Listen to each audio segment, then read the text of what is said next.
ኪኒቶታ ማን ነው? የቡድን ጉዳይ ሳይሆን የመዋቅር ጉዳይ ነው። ብፁዕ አቡነ ኤልያስ ከመጡ በኋላ ችግሩ መቼ ጀመረ? እየተከራከርን ያለነው የቤተ ክርስቲያኒቱ መዋቅር ይከበር። ምዕመኑ ከዛ የወጣበት ምክንያት አንደኛው ምንድን ነው? ክህነቱ የተያዘበት ሰው ካልቀደሰ ብለው እንዴት ይከራከራሉ? የቤተ ክርስቲያን ንብረት ነው እንዴ ለማህበር የምታስረክቡት? ብፁዕ አቡነ ሙሴ ያጸደቁት እንደ ቤተ ክርስቲያን አድርገው እንጂ እንደ ማህበር አይደለም። ሰበካ ጉባኤውን ለምን አልፈለጉትም?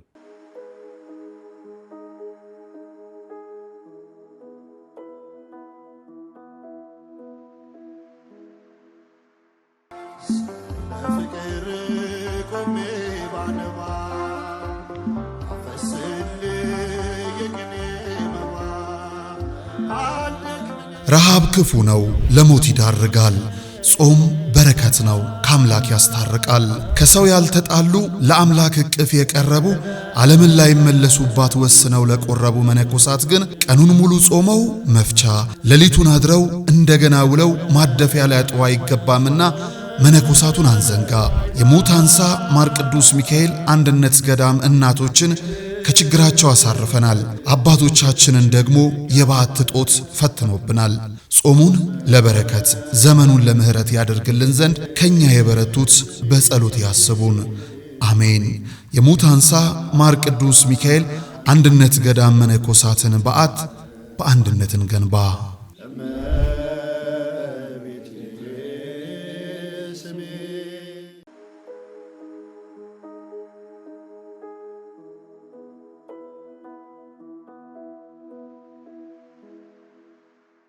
ሰላም ጤና ይስጥልኝ ውድ የቃል ቀርን ሚዲያ ቤተሰቦቻችን እንደምን አላችሁ? በያላችሁበት ሰዓት አቆጣጠር እንዳላችሁበት ሁኔታ ሰላማችሁ በዝት ይበል ማለት ፈልጋለሁ። ወንድም እህቶቼ፣ ታላቅ ታናሾቼ እንደየእድሜያችሁና እንደየክብራችሁ መጠን ሰላማችሁ ይብዛ። ታሞ የተኙ በሆስፒታል ያሉ በጸበል ስፍራ የሚገኙ ወገኖቻችንም እግዚአብሔር ያስብልን፣ ከክፉ ነገር በሙሉ ይጠብቅልን።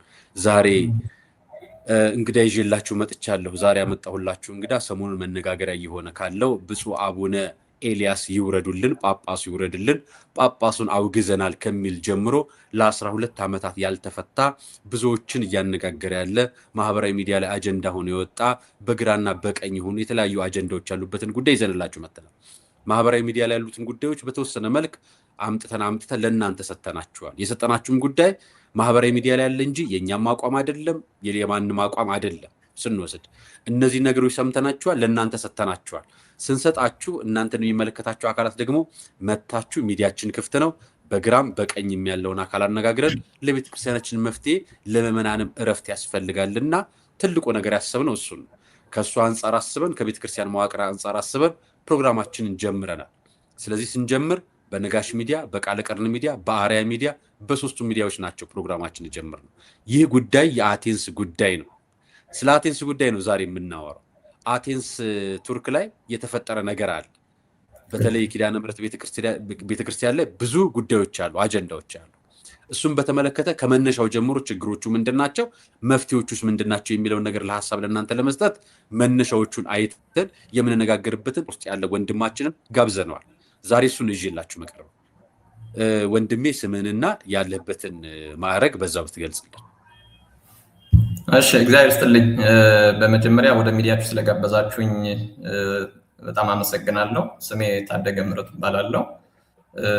የአቴንስ ኪዳነ ምሕረት መካደናግል ቅድስት ኪዳነ ምሕረት ቤተክርስቲያን ሰበካ መንፈሳዊ ጉባኤ ጸሐፊ ሁኜ ሳገለግል ቆይቻለሁ። እንግዲህ ችግሩ ከተፈጠረ ጊዜ ጀምሮ እስካሁን ያለውን ሂደት በቅርበትና በጥልቀት እየተከታተልኩ እገኛለሁ።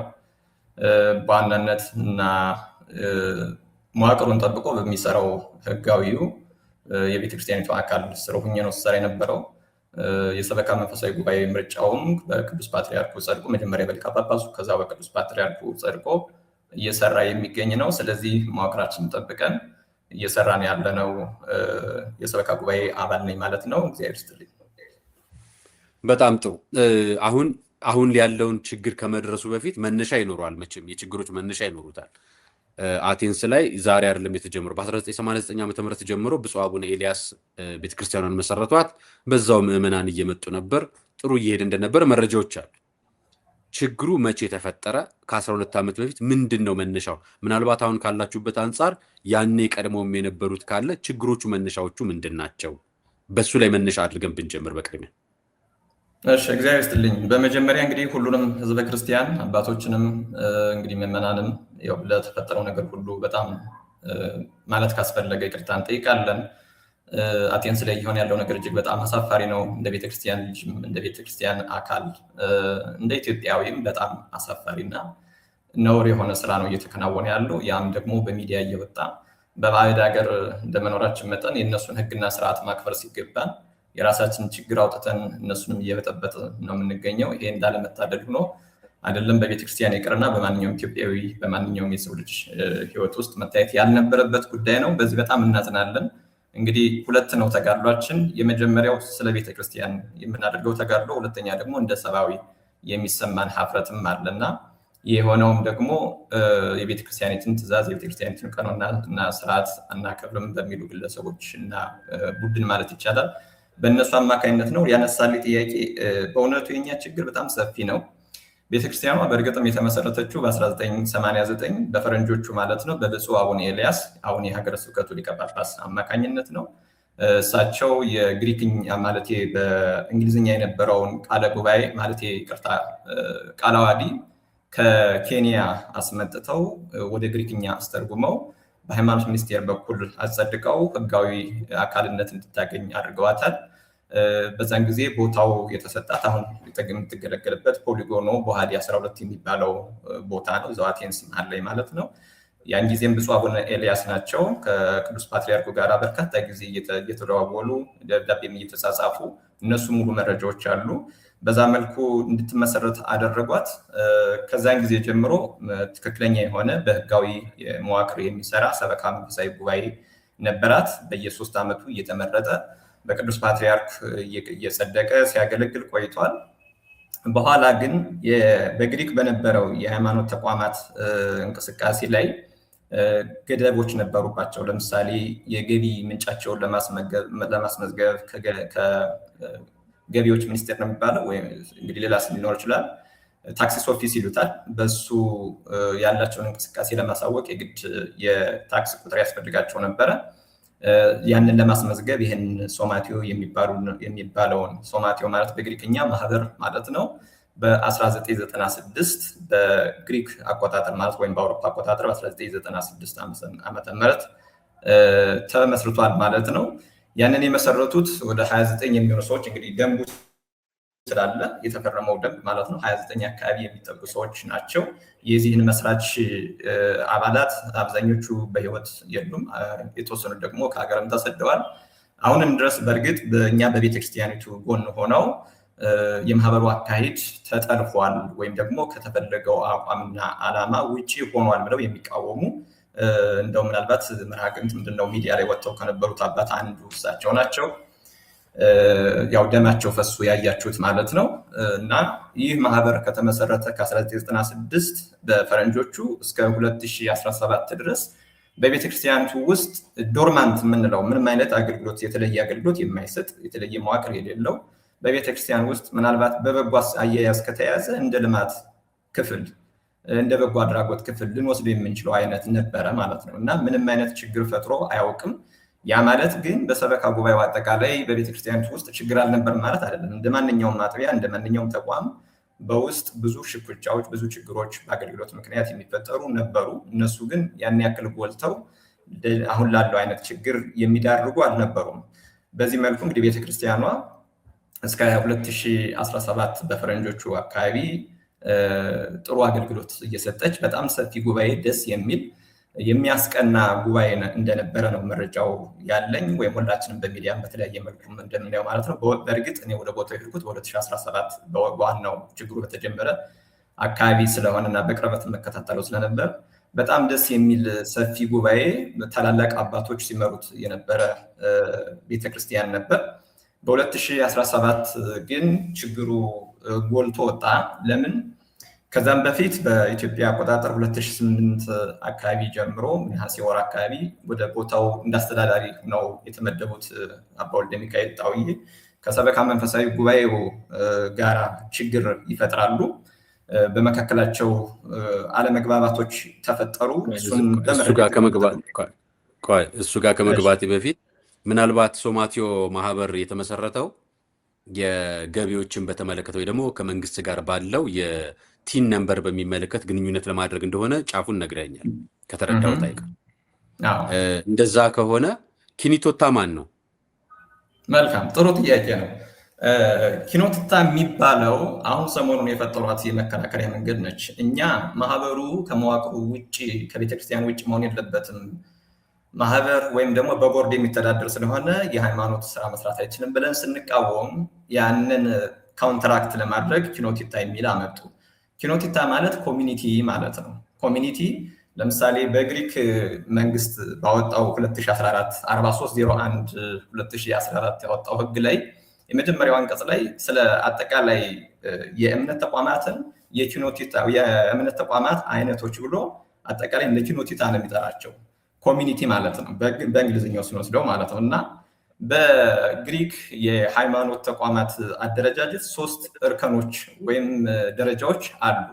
ይህንን ነው በደንብ መያዝ ያለበት ማለት ነው።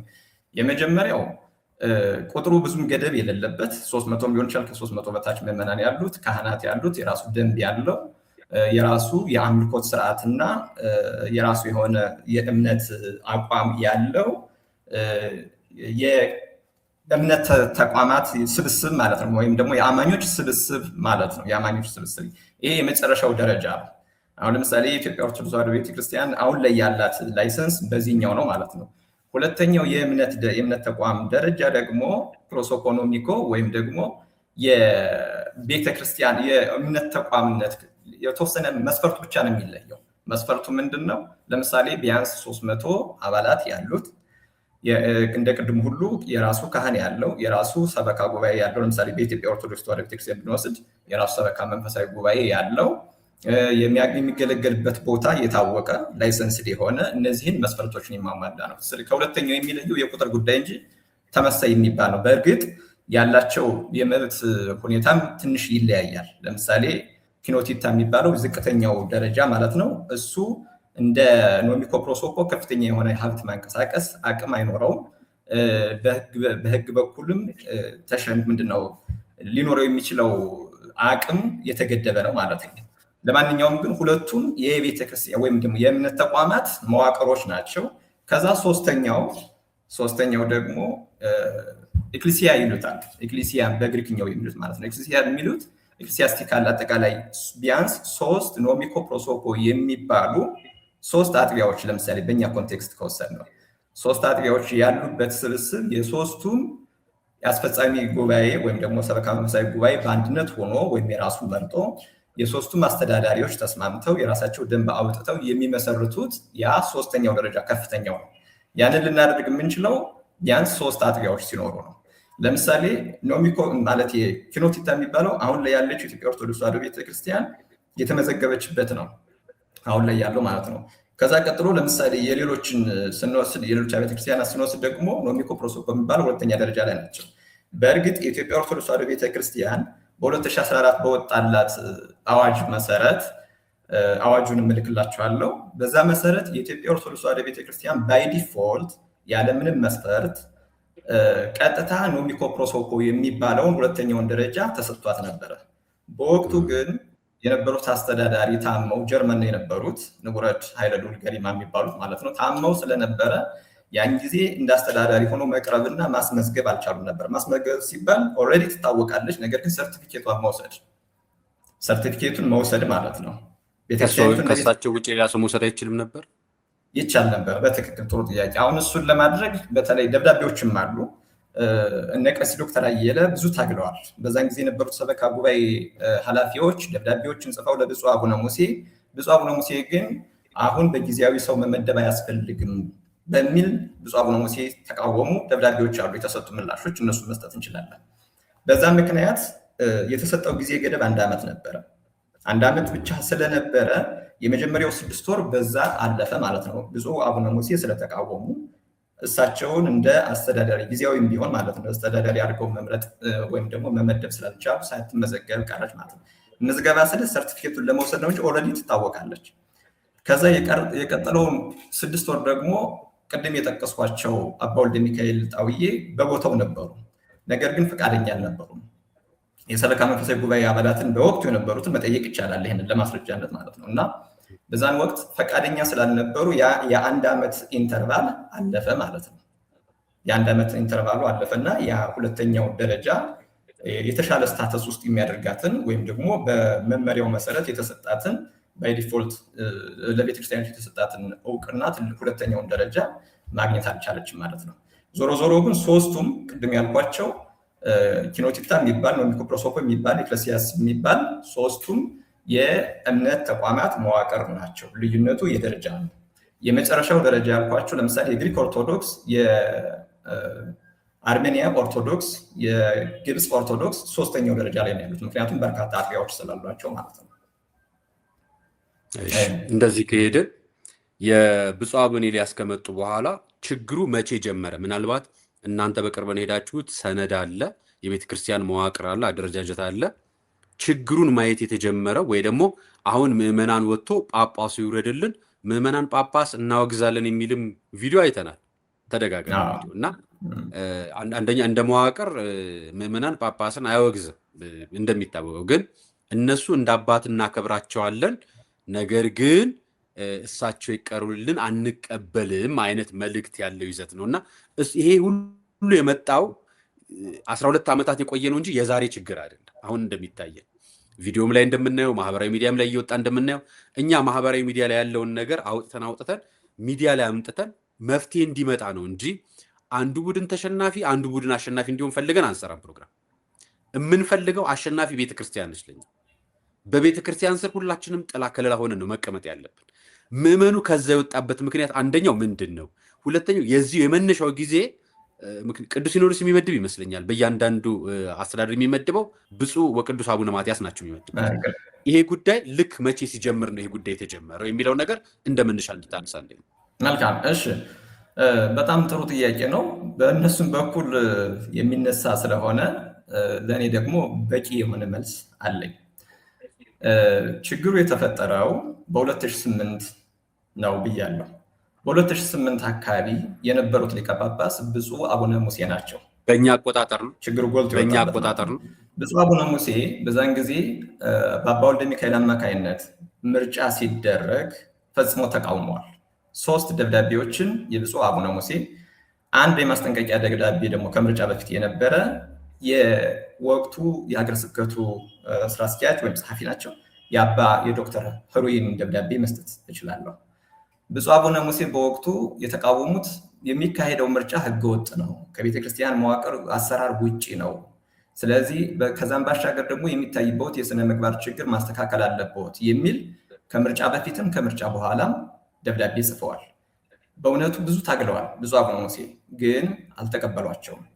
የሀገረ ስብከቱ ልኡካንም በወቅቱ 2 ልኡካን የዛሬው ብፁዕ አቡነ ናትናኤል እንደገና ደግሞ ሁለተኛ ፈረንሳይ ያሉት መላከ ሕይወት ቀሲስ ፍስሐ እንደ ልኡክ ሆነው መጥተው አጣርተው ህዝቡን አንድ ለማድረግ የተደረገው ምርጫ የነበረውን በህዝቡ መካከል የተዘራውን ሂሳብ ጠፋ፣ ገንዘብ ጠፍቷል፣ ሌላም ነገር አባክኗል የሚለውን ሐሰተኛ መረጃ እነዚህ 2ቱ ልኡካን የሀገረ ስብከቱ ልኡካን ብፁዕ አቡነ ሙሴ የላኳቸው ማለት ነው አጣርተው ምንም አይነት ጉድለት እንደሌለ ቢያንስ እንኳን የታየውን የተወራውን ያክል ማለት በመረጃ በወሬ ደረጃ የተወራውን ያክል የሂሳብ ጉድለት አልታየም፣ የስነ ምግባር ችግር አለ፣ ይህ መስተካከል አለበት ብለው የተግሳጽ ቃል ለአባ ወልደ ሚካኤል ሰጥቷቸዋል። ደብዳቤዎቹ አሉ፣ የግብረ መልስ ደብዳቤዎች፣ እነሱን ለሚዲያ ማሳየት ይቻላል።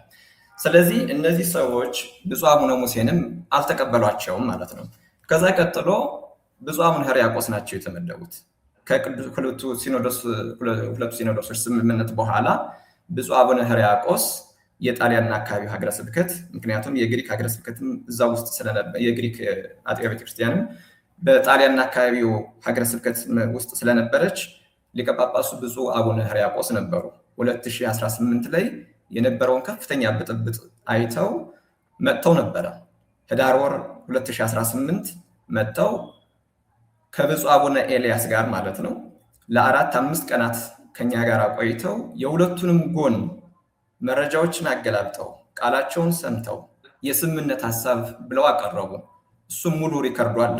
ኦልሬዲ እነሱም ሪከርድ አድርገው ስለነበር ያገኘነው መረጃ ማለት ነው። ያንን መስማት ይቻላል። ብፁዓን ሁለቱም ሊቃነ ጳጳሳት ከቅዱስ ሲኖዶስ ተወክለው ነው የመጡት በ2018። እነዚህ አባቶች ውሳኔ ሲሰጡ በዋናነት አባ ወልደ ሚካኤል ጣውዬና መላከ ሰላም አባ ገብረ ኢየሱስ አበበ በወቅቱ አስተዳዳሪ ሆነው የነበሩት ሁለት አስተዳዳሪዎች በህጋዊ ሁለቱም አስተዳዳሪ ናቸው አይደለም። ሁለት አይደለም። እሱን እመለስበታለሁ። ሁለት አይደለም። ሁለቱም አባቶች ወደ ኢትዮጵያ እንዲመለሱ ውሳኔ ሰጡ። ህዝቡ በአንድ ላይ እንዲገለገል። ለጊዜው ደግሞ የክህነት ስራውን አንድ ካህን ከቤተክርስቲያኒቱ ጎን ቀሲስ ሰለሞን፣ ሌላ ደግሞ አባ ናሁሰናይ አሰፋ የሚባሉትን የማኔጅመንቱን ጉዳይ ወይም የአስተዳደር ጉዳዩን እንዲመሩ በጊዜያዊነት ሌላ አስተዳዳሪ እስኪመጣ ድረስ ይህንን እንዲያደርጉ የስምምነት ሀሳብ ብፁዓን አባቶች ሰጡ። ነገር ግን አባ ገብረ ኢየሱስ ሙሉ በሙሉ ተቀበሉት። ይህንን የምናገረው በማስረጃ ነው። ድምፃቸው ሙሉ ስላለኝ መስጠት እችላለሁ። አባ ወልደ ሚካኤል ደግሞ ተቃወሙት። እዛ ላይ እነ አባ ናሁሰናይ ሲናገሩ የነበረውን በጣም አስቸጋሪ የሆነ ለስምምነት የማይመች ቃላትን መስማት ይቻላል አሁን ድረስ ማለት ነው። ስለዚህ ይዘዋቸው የመጡት ልዑካንም ወይም ደግሞ ተወካዮች በሙሉ ተቃወሙ። ከነሱ መካከል እንደውም አሁን ነገሩ ሲገባቸው ወደ ቤተክርስቲያኒቱ ተመልሰው ዛሬም አሁን ላይ ልናገኛቸው ምስክርነት ሊሰጡ የሚችሉ ወንድሞቻችን ከቤተክርስቲያን ጎን ቆመው የሚታገሉ ወንድሞች እህቶች አሁን አሉ። እግዚአብሔር ይመስገን። እነሱ ራሱ የሚሉት ምንድነው? ያንን ቻንስ በማጣታችን ተጨማሪ ከ2018 እስከ ዛሬ ድረስ መስዋዕትነት ከፈልን እያሉ ነው ያሉት። ስለዚህ ትናንትና አቡነ ኤልያስን እናወግዛለን ያሉት ሰዎች ብፁዕ አቡነ ኤልያስ ሙሴንም ተቃውመዋል፣ አልተቀበሉም። ብፁዕ አቡነ ሕርያቆስንም አልተቀበሉም፣ የሰጡትን ውሳኔ አልተቀበሉም። እንዳውም ውሳኔውን አለመቀበል ብቻ ሳይሆን በብፁዓን አባቶች ላይ የጸሪፍ ቃል ሲናገሩ ሲሳደቡ እኔ በቦታው ነበርኩ። ከዛ እንደውም መጨረሻ ያንን ውሳኔ አንቀበልም ብለው ከዚህ በኋላ ቤተ ክህነት ሳይሆን መንግስት ነው የሚገዛን፣ በምንም አይነት መልኩ በእኛ ጣልቃ እንዳትገቡ ብለው በጣም በርካታ ሰዎችን መዝግበው ማን የፈረመው ማን አይታወቅም፣ መረጃ አለኝ፣ እሱን እሰጣቸዋለሁ። ያንን የአቋም መግለጫ ብለው ይዘው መጡ ማለት ነው።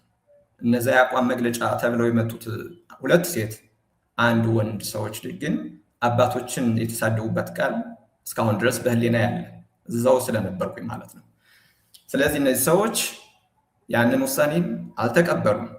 ከዛ ደግሞ በ2025 መጋቢት ወር በዚህ አሁን ያሳለፍነው ዓመት ማለት ነው ከቅዱስ ሲኖዶስ ልዑካን መጡ። ልዑካን ሁለቱ ሊቃነ ጳጳሳት ብፁዕ አቡነ ጴጥሮስ ዶክተር፣ ብፁዕ አቡነ ጢሞቴዎስ ሆነው ሁሉም ያውቀዋል። እነሱ መጥተው ረጅም ጊዜ ፈጅተው ሁሉንም አዳምጠው ውሳኔ ወሰኑ። የወሰኑት ውሳኔ ደግሞ የቤተክርስቲያኒቱን ድምፅ የሚያስተጋባ ነው። ሙሉ በሙሉ ቤተክርስቲያኒቱ የምትፈልገው ነው የወሰኑት ማለት ነው። ያንን ፈርመዋል። በግሪክ መዘጋጃ ቤት ፈርመው ሶስቱም ሊቃነ ጳጳሳት ብፁዕ አቡነ ኤልያስ አብረው መጥተው ስለነበረ ፈርመው አስረክበዋል ማለት ነው። እሱ ብቻ አይደለም፣ ያንን የሚያስፈጽሙ 9 አባላት ያሉት ኮሚቴ አዋቅረዋል። ሶስቱም ሊቃነ ጳጳሳት በአንድ ቃል በአንድ ላይ ያን በደብዳቤ ያጸደቁት ብፁዕ አቡነ ኤልያስ ናቸው። ስለዚህ ቅድም ያነሳቸው ሰዎች አቡነ ኤልያስ እናወግዛለን ያሉት የአቡነ ኤልያስን ስራቸው እናወግዛለን ያሉት ሰዎች ብፁዕ አቡነ ኤልያስን 2018ም 2025ም ሲዋጉ የነበሩ በማይገባ ንግግር ሲናገሩ የነበሩ የሁለቱንም ጊዜ የሁለቱንም ውይይት ኦዲዮ ሰጣችኋለሁ። አለን ሁላችንም አለን። እሺ በጣም ጥሩ። ስለዚህ እነዚህ ሶስቱ ሊቃነ ጳጳሳት ወይም ከብፁዕ አቡነ ኤልያስ በፊት የነበሩትን ያልተቀበሉ ሰዎች በምን መልኩ ነው ብፁዕ አቡነ ኤልያስ ሊያወግዙ የሚችሉት ወይም አልቀበልም ሊሉ የሚችሉት? ቅድም ወደ ጠየቀኝ ጥያቄ ስመጣ ሁለት አስተዳዳሪ አይደለም። አባ ወልደ ሚካኤል ጥር 19 በተደረገ የቅዱስ ሲኖዶስ ጉባኤ የቋሚ ቅዱስ ሲኖዶስ ክህነታቸው ተይዟል። 2009 ማለት ነው። ክህነታቸው ሲያዝ ከአስተዳዳሪነታቸውም ተነስተዋል። አስተዳዳሪነታቸው ብቻ ሳይሆን በማንኛውም መንፈሳዊና ማህበራዊ ጉዳይ አቴንስ ውስጥ እንዳይሳተፉ ቅዱስ ሲኖዶስ ወስኖባቸዋል። ስለዚህ አስተዳዳሪ አይደሉም ማለት ነው። ምንም አይነት የአስተዳዳሪነት መብት የላቸውም። ከዛ ቀጥሎ ማን የመጣው? አባ ገብረ ኢየሱስ አበበ የሚባሉት ከ40 ቀን ምናምን አካባቢ በኋላ በቅዱስ ሲኖዶስ ተመድበው ኦፊሻሊ ደብዳቤያቸው ጸድቆ በውጭ ጉዳይ ጸድቆ ወደ ግሪክ መጡ ማለት ነው። ስለዚህ ቤተክርስቲያኒቱ ኦፊሻሊ የምታውቃቸው ከጥር 2019 ማለት ከ2009 አካባቢ ጀምሮ ኦፊሻሊ አስተዳዳሪነታቸው የምታውቃቸው አባ ገብረ ኢየሱስ አበበን እንጂ አባ ወልደ ሚካኤልን አልነበረም ማለት ነው። ስለዚህ በዚህ በደንብ መለየት አለብን። ሁለተኛው ነጥብ ለሁሉም ሰው እንዲሰማውና እንዲያስተውለው የምፈልገው ይሄ የቡድን ጉዳይ አይደለም። የቡድን ጉዳይ ሳይሆን የመዋቅር ጉዳይ ነው። እየተከራከርን ያለነው የቤተክርስቲያኒቱ መዋቅር ይከበር፣ ቀኖና ቤተክርስቲያን መከበር አለበት። ክህነቱ የተያዘበት ሰው ገብቶ መቀደስ የለበትም። ክህነት ክብረ ክህነት መከበር አለበት። የቤተክርስቲያኒቱ መዋቅር የቤተክርስቲያኒቱ የሲኖዶስ ትእዛዝ መከበር አለበት። በህዝቡ መካከል የሚዘራው ህዝብን ከህዝብ የሚያጋጭ ንግግር፣ አሽሙር፣ የክፋት ስራ ሁሉ መቆም አለበት። ህዝቡን ወደ አንድነት ወደ ሰላም የሚያመጣ መሆን አለበት የሚል ነው የኛ ክርክራችን። ከዛም ባሻገር ቅድም ያነሳ ነው በማህበር ስም የተደራጁት 2017 ክህነታቸው ተይዞ ከአስተዳዳሪነታቸው ከተነሱ በኋላ ከግሪክ ሀገር እንዳይባረሩ ወይም እንዳይወጡ መደበቂያ ሶማቲዮ ወይም ማህበር የሚባለውን መመስረት ላይሆን ይችላል። እንደ አዲስ አደራጅተው ሰኔ ወር አካባቢ ላይ አደራጅተው በፊት በ2016 ያስመረጡትን ሰበካ መንፈሳዊ ጉባኤ ወደ ማህበር በመቀየር የማህበር አስፈጻሚ ነው ብለው በማስገባት ያንን ተረስቶ የነበረውን ሶማቲዮ የሚባለውን አደራጅተው ልክ በሌሎች ሀገራት በቦርድ የሚተዳደር ማለት ነው። በቦርድ የሚተዳደር ለትርፍ ያልተቋቋመ ድርጅት ማለት ነው። መተዳደሪያ ደንቡ ላይም ተቀምጧል። ለትርፍ ያልተቋቋመ በቤተክርስቲያኒቱ ዙሪያ የሚሰራ ተብሎ ተቀምጧል። የት እንደሚሰራ ዓላማው ምን እንደሆነ ግልጽ ሆኖ ተቀምጧል። ነገር ግን ያንን መዋቅር ይዘው ምንድን ያደረጉት ከቤተክርስቲያን አስወጡትና ሲጠየቁ በተለይም ይህ የመዋቅር ጉዳይ ስለሆነ የመንግስት አካልም ስለገባበት ምክንያቱም የቤተክርስቲያኒቱ ሀብት ንብረት ከ1989 ብፁዕ አቡነ ኤልያስ ካስከፈቱት አካውንት ገንዘቡ ወጥቶ ሌላም አካውንት ነበር። ከዛ ወጥቶ ወደ ማህበሩ ገብቷል። ያኔ ሰበካ መንፈሳዊ ጉባኤ ሲመረጥ ብፁዕ አቡነ ሙሴ ሲያጸድቁት በቃለ ዓዋዲው መሰረት እንዲሰራ ብለው ያጸደቁት። ለሰላም ሲባል ምንም እንኳ ህገወጥ ምርጫ ቢሆንም ለሰላም ሲባል አጽድቀነዋል።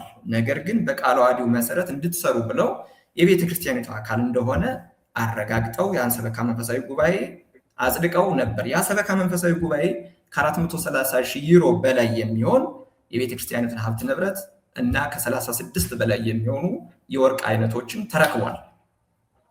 ተረክቦ የቤተ ክርስቲያን ንብረት ነው እንዴ ለማህበር የምታስረክቡት? የቤተክርስቲያኒቱ ንብረት ነው።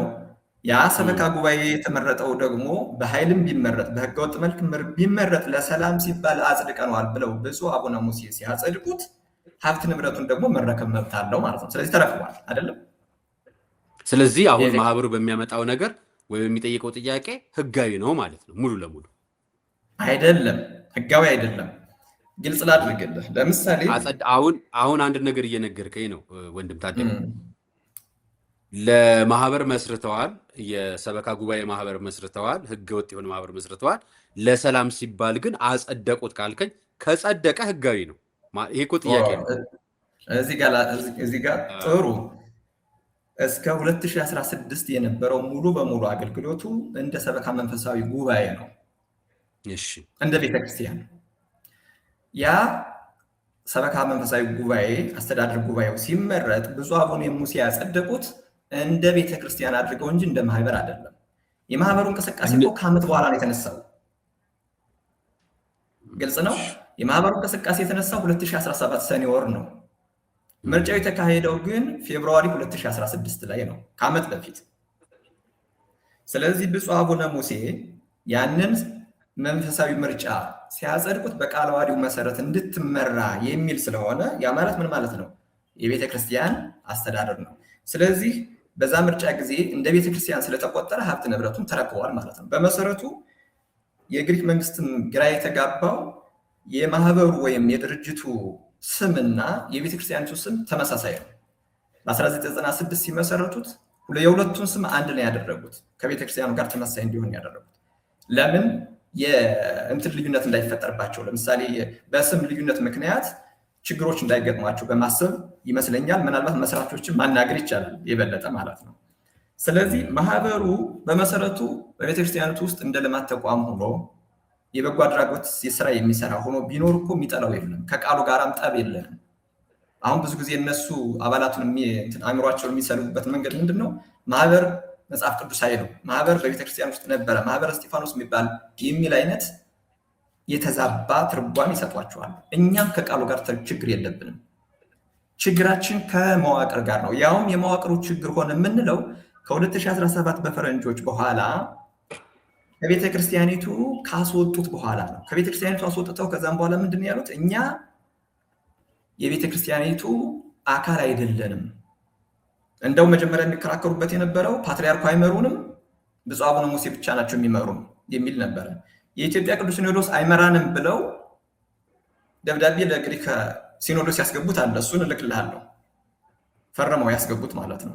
የኢትዮጵያ ቅዱስ ሲኖዶስ አይመራንም፣ እናንተ ግሪኮች እኛ ጋር የተፈጠረውን ችግር ኑ ፍቱልን ብለው የጻፉት ደብዳቤ አለ። እሱን እልክልሃለሁ፣ ታሳየዋለህ። ስለዚህ ፍርድ ቤት ሲሄዱ ራሱ ለምን የሀብት ንብረት ከቤተ ክርስቲያኒቱ ባለቤትነት ወደ ማህበሩ ባለቤትነት ስለዞረ ፍርድ ቤት ቤተክርስቲያኒቱ ከሳለች። አሁንም እየተከራከረች ነው ያለችው። የፍትሐ ብሔር ክስ ከሳለች። ይገባል፣ ትክክል ነው። ወደፊትም እንቀጥልበታለን። ለምን በማህበሩ ስም ሀብት ንብረት መያዝ አይቻልም። ሀብቱ የቤተክርስቲያኒቱ ነው። ወይም ደግሞ ማህበሩ ሙሉ በሙሉ ቤተክርስቲያኒቱ ውስጥ አስገብቶ መያዝ እንጂ ከመዋቅር ውጭ ከቤተክርስቲያን ውጭ ሀብት ንብረቱን ምዕመኑን ይዞ መሄድ አይቻልም። በማህበር ስም ሆኖ ደግሞ አምልኮት መፈጸም አይቻልም። ለዚህ ነው ለምሳሌ በማህበሩ ስም የተገዙ ንብረቶች አሉ። 2 መኪኖች፣ ቦታ 6000 ካሬ ሜትር የሚሆን ቦታ ስፓታ የሚባለው ቦታ ላይ ከከተማ ወጣ ብሎ ያ የተገዛው በማህበር ስም ነው። 2018 መጨረሻ አካባቢ መግቢያ አካባቢ 2017 ቀኑ አለ። በእርግጥ ኮንትራቱ ላይ ማየት ይቻላል። እዛ ኮንትራት ላይ እንደምናየው ሙሉ ሰነዱ ስላለን የተወከለው ማህበሩ ነው። የማህበሩ ፕሬዚዳንት አባ ወልደ ሚካኤል ጣውዬ ናቸው እዛ ሰነድ ላይ የተቀመጠው። ስለዚህ ያ ቦታ በማህበር ስም ስለተገዛ በድርጅት ስም ስለተገዛ ግሪክ ላይ ደግሞ ድርጅቶች የአምልኮ ስራ የመስራት መብት ስለሌላቸው በተለይ ከ2014 በኋላ መብት ስለሌላቸው ቦታው አሁን ታሽጓል። ያሸገውም ደግሞ የሃይማኖት ሚኒስቴር ራሱ ነው። አሁንም እዛ ላይ መንፈሳዊ አገልግሎት መስጠት አይቻልም። መንፈሳዊ አገልግሎት እዛ ያልተፈቀደ ቦታ ላይ አይቻልም። በግሪክ ሀገር ውስጥ መንፈሳዊ አገልግሎት ለመስጠት 3 ነገሮች ያስፈልጋሉ። አንደኛው የሚያገለግለው ካህን ፈቃድ ያስፈልገዋል። ከላይ ከሚመለከተው አካል አምጥቶ ላይሰንስድ መሆን አለበት።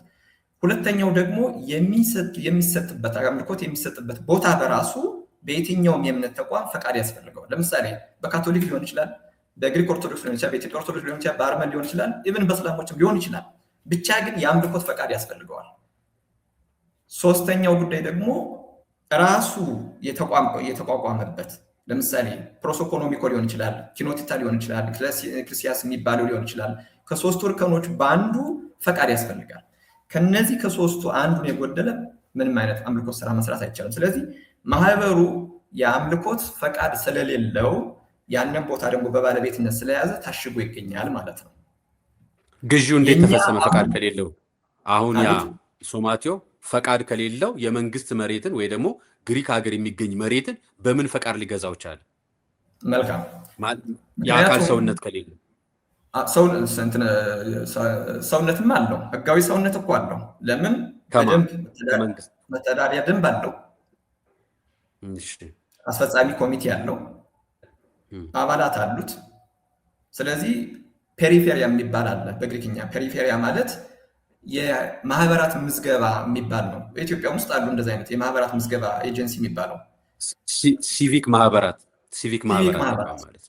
ማህበራት ምዝገባ የሚባለው። ስለዚህ በግሪክ ላይ ያ ምዝገባ አለው። የሌለው ግን ምንድነው? የእምነት ፈቃድ ግን የለውም።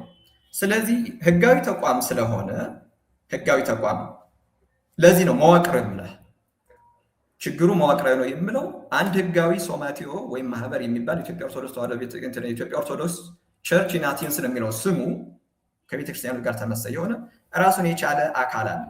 ያንን የሚመሩት ለምሳሌ ዛሬ ላይ ምንም እንኳን አከራካሪ ቢሆንም ክስ ያለበት ቢሆንም ከፌብሩዋሪ 2025 ጀምሮ ፕሬዚዳንቱ ነው የሚመሩት ቀሲስ ዋልልኝ የሚባሉት ናቸው።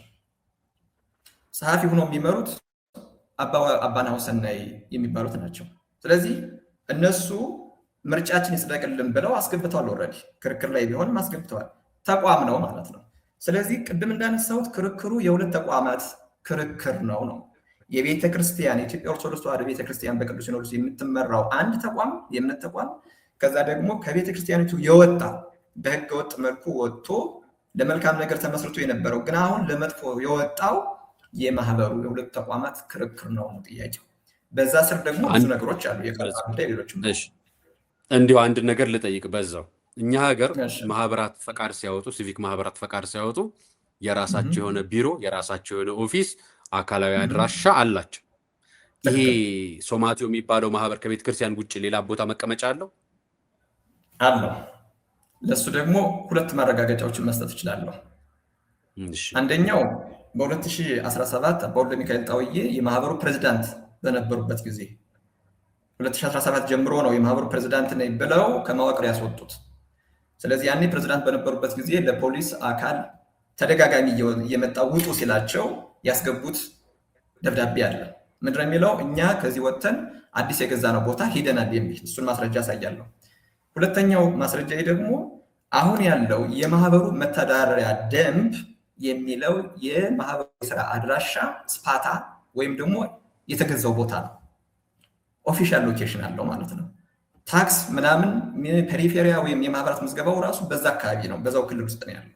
ስለዚህ ህጋዊ የሆነ የስራ አድራሻ አለው፣ ግልጽ የሆነ እሱን ማስረጃ ማቅረብ ይችላለሁ። ሌላው እዚህ ጋር ማንሳት ያለብንና ትልቁ ህዝብ እንዲያውቀው የምፈልገው ነጥብ ማህበሩን አንጠላም። በቤተክርስቲያን ውስጥ ብዙ ማህበራት አሉ፣ የልማት ማህበራት አሉ። የሚጠሉት ግን ከቤተክርስቲያን መዋቅር ውጭ ሲሆኑ ያልተሰጣቸውን ኃላፊነት ሲሞክሩ ነው። ከዛም ባሻገር አሁን እኛ ጋር ግሪክ ላይ የሚታየው ችግር ምንድን ነው? ይህ ማህበር የሚያስተባብሩት ሰዎች ስራ አስፈጻሚዎች ማለት ነው፣ ፍርድ ቤት ሲቀርቡ የሚሰጡት ክርክር እኛ ማህበር ነን፣ ቤተክርስቲያን አይደለንም፣ የምንከራከርበት ሀብት ንብረት ንዋያተ ቅድሳት ሳይቀሩ እነዚህ ሀብት ንብረቶች በሙሉ ገንዘቡ ሁሉም ነገር የማህበሩ ነው የሚል መከራከሪያ ነው የሚያቀርቡት። የማህበሩ እንጂ ቤተክርስቲያን አይደለም የሚል። ከዛ ምዕመኑ ጋር ሲመጡስ፣ ቤተ ክህነት ሲመጡስ ምንድን ነው የሚሉት? እኛ ደግሞ የቤተክርስቲያኒቱ ልጆች ነን፣ የቤተክርስቲያኒቱ እና እኛ የሰበካ መንፈሳዊ ጉባኤ አባላት ነን። የሚያሳዝነው ነገር ምን መሰለህ? ፌብሩዋሪ 2025 እንኳን ምርጫ ሲያከናውኑ የማህበር መሆኑን እያወቁ የሚያስገቡት ለፔሪፌሪያ መሆኑን እያወቁ ወይም ደግሞ ለማህበራት መዝገባ መሆኑን እያወቁ እነሱ ግን ለምዕመኑ የሚነግሩት ግን የሰበካ መንፈሳዊ ጉባኤ ምርጫ ተካሄደ፣ የሰበካ መንፈሳዊ ጉባኤ ምርጫ እያካሄድ ነው። እሺ እንደዛ ካሉ ያጸደቁበትን ለሊቀ ጳጳሱ በቃለ ዓዋዲው መሰረት አንድ ምርጫ የሰበካ መንፈሳዊ ጉባኤ ምርጫ ሲከናወን የራሱ ፕሮሲጀር አለው። በዛ ፕሮሲጀር መሰረት ያስመረጡበትን የሀገረ ስብከት ያስፈቀዱበትን ከዛም አልፎ ከተቻለ ደግሞ በቅዱስ ሲኖዶስ ያስፈቀዱበትን ያምጡ። እስኪ እኛ እናቀርባለን። እስኪ እነሱ ያምጡ ያጸደቁበትን። እንግዲህ ከ2017 ጀምሮ ብዙ ምርጫዎች ተካሂደዋል። ለምሳሌ ከ2017 እስከ 2003 ዓመት አካባቢ ለነገር ከ2016 ጀምሮ ስለቆጠረ ከ2016 እስከ 2019 የማህበሩ ፕሬዚዳንት የነበሩት ማን ናቸው? አባ ወልደ ሚካኤል ጣውዬ የቤተክርስቲያኒቱ አስተዳዳሪ ተብለው የተላኩት የመጀመሪያው ናቸው። በነገራችን ላይ ቤተክርስቲያኒቱን ከሳቸው በፊት ሌሎች 4 አካባቢ አባቶች አስተዳድረዋል። እነዛ አባቶች ሲያስተዳድሩ ማህበሩን አንድም ጊዜ ፕሬዚዳንት ሆነው አልመሩም። ለምን? ልክ እንደ ሰንበት ትምህርት ቤት ወይ እንደ ልማት ክፍል የሚታይ እንጂ የራሱን የቻለ መዋቅር አልነበረም። ስለዚህ የመጀመሪያው የማህበሩ ፕሬዚዳንት ሆነው ከመዋቅር ከቤተክርስቲያኒቱ ውስጥ ያስወጡት አባ ወልደ ሚካኤል ጣውዬ ናቸው ማለት ነው። እሺ ለዚህ እንዲመች ምናልባት 2009 አባ ወልደ ሚካኤል ጣውዬ ከክህነታቸው ተነስቷል። ክህነታቸው ከተነሳ በኋላ ነው ይህን ማህበር ድጋሚ ያንቀሳቀሱት። መጀመሪያም ነበረ፣ ሰፋ ያለ አሁን እንደተረዳሁት ማለት ነው እንደምሰማው። ምክንያቱም ያኛውንም ወገን መስማት አለብኝ። ሁላችንም የምንወስነው አባቶችም እንዲወስኑ ቅዱስ ሲኖዶስም ቋሚ ሲኖዶስም እንዲወስንና ለህዝቡም ለምዕመኑም ለቤተክርስቲያን መፍትሄ እንዲሆን ነው የምንፈልገው። የቤተክርስቲያን ይሁዳ እግዚአብሔር እኮ ሊመራው ጠርቶታል፣ ደጋግሞ ጊዜ ሰጥቶታል። ስለዚህ ቤተክርስቲያን የካዳ አይደለም፣ ምንፍቅና አይደለም። አሁን የምናየው የመዋቅራዊ ጥል ነው የምናየው። በዚህ መካከል ድብድብ አይተናል፣ መፈነካከት አይተናል፣ ስድድብ አይተናል፣ ፖሊስ አይተናል። በጣም ማለት ቤተክርስቲያን ቤተ መቅደስ ውስጥ መከናወን የሌለባቸው እጅግ በጣም ዘገናኝ ነገሮች አይተናል። እያየን ያለ ነው። ካህን ተደብድቧል። እያየው ያለሁት እኔ የደረሱኝ መረጃዎች የተላኩልኝ ነገሮች አውቄ ተደጋግሜ ጫፍ ጫፉን ዝም ብዬ እለቀዋለሁ።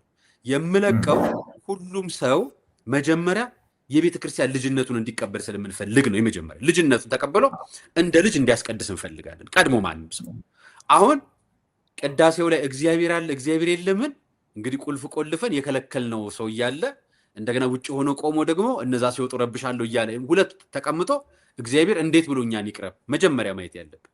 አንደኛ ከቤተ ክርስቲያንም እየራቀን ስለሆነ፣ ሁለተኛው ነገር ለምንድን ነው ቅዱስ ሲኖዶስ ክህነታቸውን ካነሳ በኋላ ሌላ ሰው ከተመደበ በኋላ ድጋሚ እሳቸው እዛ ሀገር እንዲቆዩ እድል የተሰጠው ለምንድን ነው? እንግዲህ ለዚህ መልስ ምን ልሰጥ እችላለሁ? ለምን ቤተክርስቲያን መወሰን ያለባትን ወስናለች። የመወሰነችውም እንደ ፕሮሲጀሩ ከሁለት ማስጠንቀቂያ በኋላ ክህነት መያዝ ነው። ክህነት ከያዘች በኋላ ደግሞ ለመንግስት አካል ራሱ እኒህ ሰው ችግር እየፈጠሩብን ስለሆነ ከቦታው እንዲወገዱ የቤተክርስቲያኒትን መመሪያ ትእዛዝ እያከበሩ ስላልሆነ የሚል ብፁዕ ቅዱስ አቡነ ማትያስም ሌሎች አባቶች በርካታ ደብዳቤ ጽፈዋል። ማስረጃ ልካለሁ። እንደሱ ከሆነ ደግሞ እንደገና ደግሞ መልሰው ክህነታቸው መመለሱን እኮ 2018 ላይ ደብዳቤ ደርሷቸዋል። እኛ አባት የትኛው 2018 ተስተካክለው ነው ማለት ነው? በየትኛው 2018? በእኛ በኢትዮጵያ 2017 በኢትዮጵያ። እሺ እሱን መጣበታለሁ። ምናልባት አጠቃላይ እንትኑን ብናገረው የተሻለ ነው። ስለዚህ ቤተክርስቲያኒቱ መወሰን ያለባትን ወስናለች። ክህነት ይዛለች፣ ከአስተዳዳሪነት አንሳለች። ማን ነው ሲል ለምሳሌ በየትኛው መስሪያ ቤት አንድ ሰው ከቦታው ላይ ከተሰጠው የስራ ቦታ ላይ መደቡ ላይ ከተነሳ በኋላ ተመልሶ እዛ ቢሮ ሊያገለግል የሚሄደው ንገሩኝ? በምንሰራበት መስሪያ ቤት።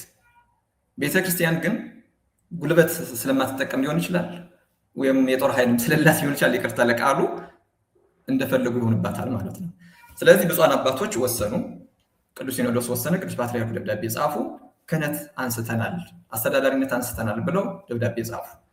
አልተነሱ ማለት ፕራክቲካሊ እሳቸው ከቦታው አልተነሱ። እንደውም አዲስ የተመደቡትን አባት አባ ገብረ ኢየሱስን እንዳይገቡ ከለከሉ። ቪዲዮ አለ። ለዛ ነው ወደ መንግስት ወደ ፖሊስ ኃይል ሄደው። እሱም ብቻ አይደለም፣ አስተዳደራዊ ነገሩ ምናልባት ኢማቴሪያል ወይም ደግሞ ችግር ላይ ኖረው ይችላል ሲቀጥሉ። ዋናው መሰረታዊ ችግር ግን ክህነቱን አላቆሙም። የክህነት ስራው ከተከለከሉ በኋላ ቤተክርስቲያን እየገቡ ያስቀድሳሉ፣ ቤተክርስቲያን ይመራሉ። ይቀድሳሉም ያስቀድሳሉም እንደተመቻቸው ይሆናሉ እስከ ቅርብ ጊዜ ድረስ። አሁን እንደውም ሰሞኑን ከቤተክርስቲያን ያው በህግ ምክንያት አይመጡም እንጂ እስከዛ ድረስ አላቆሙም። የሚያሳዝነው ነገር ክህነታቸው በ2008 ተይዞ በ2009 ተይዞ በፈረንጆቹ አሁን በቃ 2024 አካባቢ ደብዳቤውን ልከዋለሁ ክህነት ይመለስልኝ ብለው ጠየቁ። በየትኛው የቤተክርስቲያን ታሪክ ነው አንድ ሰው ክህነቱ ከተያዘ በኋላ የክህነት ስራ እየሰራ ከዛም በኋላ የክህነቱን ስራ እየሰራ 5 ዓመት አካባቢ የክህነት ስራቸውን ሳያቋርጡ እየሰሩ ቆይተው ደብዳቤ ያው ልጆት በሆንም ማለት እንደ ልጅነት ገስጸው ክህነቴ እንዲመልሱልኝና አገልግሎቴ እንዲቀጥል የሚል ደብዳቤ ጻፉ። እሱን እልክላችኋለሁ። ይሄንን ህዝቡ አያውቅም? ያውቃል። ህዝቡ አያውቅም? ይሄን ያውቃል። ሚዲያ ላይ ወጥቷል፣ አይተነዋል። ሁላችንም አይተናል። ስለዚህ አንድ ሰው ክህነቱ ተይዞበት አገልግሎት እየሰጠ የክህነት አገልግሎት እየሻረ ዶግማውን እየሻረ ከዛም በኋላ ደግሞ ክህነቴ ይመለስልኝ ማለት ምን ማለት ነው? ክህነቴ ይመለስልኝ ባሉበት ወቅት እንኳን የክህነት ስራቸውን አላቋረጡ። ክህነቴ ይመለስልኝ ብለው ከጠየቁ በኋላም የክህነት ስራቸውን ቀጠሉ። ያን ጊዜ ቅዱስ ሲኖዶስ ያንን ደብዳቤ ተቀብሎ ጉዳዩን እንዲመረምረው ለሀገረ ስብከቱን የላከው ለብፁዕ አቡነ ኤልያስ ነው የላከላቸው። ብፁዕ አቡነ ኤልያስ ያንን ደግሞ አጣርተው ሪፖርት ለቅዱስ ሲኖዶስ አቀረቡ። ከዛም በኋላ ነው ነገሩ እየሰፋ ሲመጣ ልኡካን ተመደቡ ማለት ነው። በርካታ ልኡካን መጥተዋል። በእውነት ለመናገር እነዚህ ሁለቱ በጣም ጎልተው የታዩት ብቻ የሀገረ ስብከቱ ልኡካን ብቻ ሳይሆን ሌሎች በግልም በማህበርም ደረጃ በሌሎች ተቋማትም እንደዚህ አይነት የማስታረቅ ስራዎችም ተሞክረው ነበር ማለት ነው። እና አሁን ችግሩ ምንድነው የሆነው ማለት ነው? እሳቸው የተላለፈባቸውን የቅዱስ ሲኖዶስን ውሳኔ ባለማክበራቸው ነው እንጂ ቤተክርስቲያኒቱ መወሰን ያለባትን ውሳኔ አስተላልፋለች። ለመንግስትም ማሳወቃ የኢትዮጵያ የውጭ ጉዳይ ሚኒስቴር ራሱ ለግሪክ ውጭ ጉዳይ ሚኒስቴር ደብዳቤ ጽፏል። እሱን ደብዳቤ መስጠት ይቻላል፣ ማየት ይቻላል። ይህን ሰው ቤተክርስቲያን ውስጥ ችግር እየፈጠሩብን ስለሆነ አስወጡልን የሚል ለግሪክ የውጭ ጉዳይ ሚኒስቴር ለሃይማኖት ሚኒስቴር ልከዋል። በወቅቱ የነበሩት አምባሳደር ሮም የነበሩት አምባሳደር እዚህ አቴንስ ድረስ መጥተው ይህን ችግር ለመፍታት ብዙ ሙከራ አድርገዋል፣ አልተቻለም። ለምን? አባ ወልደ ሚካኤል በዙሪያቸው የያዟቸውን ምዕመናንን ይዘው ከቤተክርስቲያን አንወጣም አሉ ማለት ነው። እስካሁንም ድረስ እነሱ ናቸው ያሉት። ቤተክርስቲያኑን ራሱ ኦፊሻሊ የግሪክ ሲኖዶስ ለኢትዮጵያ ኦርቶዶክስ ተዋሕዶ ቤተክርስቲያን በውሰት የሰጣት 40 ዓመት የተገለገልበት ስለሆነ የውል ፈራሚው አባ ገብረ ኢየሱስ ናቸው። የቤተክርስቲያኒቱ አባት ህጋዊ አስተዳዳሪ በውል የእሳቸው ስም ተጽፎበት፣ ነገር ግን ቁልፉን ሰብረው እየገቡ ማንም የሚጠቀሙበት የሚገለገሉበት የአባ ወልደ ሚካኤል ማለት ነው። አባ ወልደ ሚካኤል ናቸው። ፍርድ ቤት ሲሄዱ እንዳልኳቸው እኛ ማህበር ነን ይላሉ። ከዛስ ቤተክርስቲያን ሲመጡ ደግሞ ቁልፉንም ሰብረው እየገቡ እኛ የቤተክርስቲያን ልጆች ነን ይላሉ። በዚህ መልኩ አሁን እስካሁን ድረስ ቀጠለ። ለምሳሌ ቪዲዮዎችን አይተህ እንደሆነ 2018፣ 2017፣ 2019 በጣም ብዙ ድብድቦች ነበሩ። አንዱ ትልቁ ድብድብ የነበረው ቅዳሜ ቀን ህዳር 13 ነው። የግሪክ ፍርድ ቤት ይሄ ቦታ ለእናንተ ይገባቸዋል ብሎ ለአባ ገብረ ኢየሱስ ለህጋዊ አስተዳዳሪ ሰጣቸው። ቁልፉን ከፍቶ ሰጣቸው። ኪዳን ለማድረስ ተዘጋጅተው ተሰይመው በነበሩበት ወቅት ሁሉም ግር ብለው መጡ። መቋሚያ የያዙ ሁላችንም በዱላ ነው ያሉ። በዱላ ብለው ውጭ አስወጥተው የሚታይ አንድ ቪዲዮ አለ። ያ ቪዲዮ የሚያሳየው ቀሲስ ዶክተር አየለን ይዘው ሲቀጠቅጡ አንድ ኮርነር ላይ፣ እኔ አባ ገብረ ኢየሱስ ደግሞ ሌላ ኮርነር ነው የነበረው፣ ይታያሉ። ዱላው የተጀመረው የዛን ጊዜ ነው። ከዛም ባሻገር ሚዲያ ላይ አሁን ተለጥፈው ያየናቸው አንደኛዋ የሰበካ ጉባኤ አባል ሴት ነች፣ ከበው የደበደቧት ደሟን ያፈሰሷት። ሌላኛው ደግሞ አረጋዊ የሆኑ የቤተክርስቲያኒቱ መስራች ዶክተር መርጌታ መራዊ፣ እሳቸውም ደማቸው ፈሷል። አባ ገብረ ኢየሱስ አይናቸው ተደብድበዋል፣ መነጽራቸው እስኪሰበር ድረስ። ያልተደበደበ የለም። ይህ ሁሉ ዱላ የመጣው ለምንድን ነው? ይህ ሁሉ የሆነው እኔ ምዕመኑን ለመውቀስ አይደለም። የምዕመኑ አካል ነኝ። የምዕመኑን ትህትናም የምዕመኑ የዋህነትም አውቃለሁ። ምዕመን በቤተክርስቲያን ውስጥ እንደምናውቀው እንደ መሪው ነው የሚመስለው። ምዕመንና እሳት አንድ ነው። እሳት በአግባቡ ሲያዝ ሙቀት ይሰጣል፣ ህይወት ነው። ምዕመንም በአግባቡ ሲያዝ ቤተክርስቲያን ይገነባል፣ ህይወት ነው። የቤተክርስቲያኒቱ ትልቁ አካል ነው።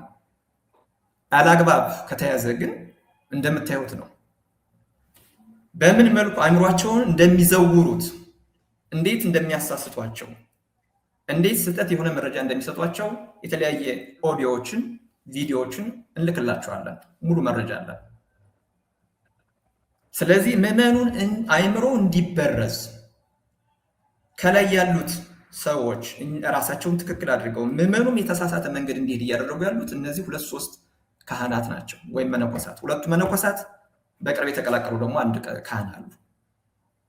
ስለዚህ ትልቁ ችግር ያለው በዋናነት የቤተክርስቲያኒቱ አስተዳዳሪ ተብለው የተላኩት አባ ወልደ ሚካኤል፣ ከዛ ቀጥሎ የእሳቸው ጓደኛ ከደቡብ አፍሪካ ያመጧቸው አባ ናሁሰናይ ናቸው። በመሰረቱ ኢቭን ይህንን መረጃ ስሰጥ አሁን በህይወት ነው የሚፈልጉኝ። የሚያሳዝነው ይሄ ነው። እውነት መናገር አትችልም። የቤተክርስቲያን ቀኖና ተደፈረ፣ የቤተክርስቲያን ስርዓት ተደፈረ ብለህ ስትናገር ዱላ ነው የሚቀርብልህ። አንተም ራሱ እዚህ ሚዲያ ላይ ስትቀርብ የሚቀርብልን ዱላ ልታይ ትችላለህ። ስለዚህ ጉልበት ነው እየመራ ያለው ማለት ነው። ስርዓተ ቤተክርስቲያን አለ። ስርዓተ ቤተክርስቲያን ከሆነማ ሰው ክህነቱ ተይዞበት እየቀደሰ እንዴት ገብተው ያስቀድሳሉ? እንዴት ገብተው ይባረካሉ? እንዴት እሱ ብቻ አይደለም ክህነቱ የተያዘበት ሰው ካልቀደሰ ብለው እንዴት ይከራከራሉ? እነዚህ ሰዎች እኮ ናቸው ዛሬ ክህነቱ የተያዘበት ሰው ቢቀድስ ችግር የለበትም የኛ ቅዱስ የኛ ብፁዕ ብለው እያስቀደሱ። እንደውም ምን መከራከሪያቸው ምንድነው የሚያሳዝነው? አንድ ሊቀ ጳጳስ በስልጣኑ ተመክቶ የሌላውን ክህነት ቢይዝ ክህነቱ የተያዘ አይደለም የታሰረ አይደለም የሚል መከራከሪያ ያቀርባሉ። ለመሆኑ እኒህ ሰውዬ ክህነታቸው ለመያዝ በቂ ምክንያት የለም እንዴ? ቅዱስ ሲኖዶስ እንዲሁ ዝም ብሎ በዘፈቀደ ነው ውሳኔውን የወሰነው? ሙሉ መረጃ አለን፣ ሙሉ መረጃ ምን እንደሚሰሩ። ስለዚህ ምዕመኑም ይህን ሁሉ መከራከርም አግባብ አይደለም፣ ስርዓትም አይደለም፣ አይመለከተውም። ሲጀመር ምዕመኑ ወደ አስተዳደር ስራ ውስጥ ለምን ገባ? እኔ አሁን እየታየኝ ያለው መጀመሪያም አንደኛው ነገር ምንድነው፣ እያንዳንዱ ምዕመን ልክ እንደ አስተዳደር ሆኗል። ለምሳሌ እኛ አጥቢያ ያለን ቤተክርስቲያን በየአቅራቢያችን እንሄዳለን።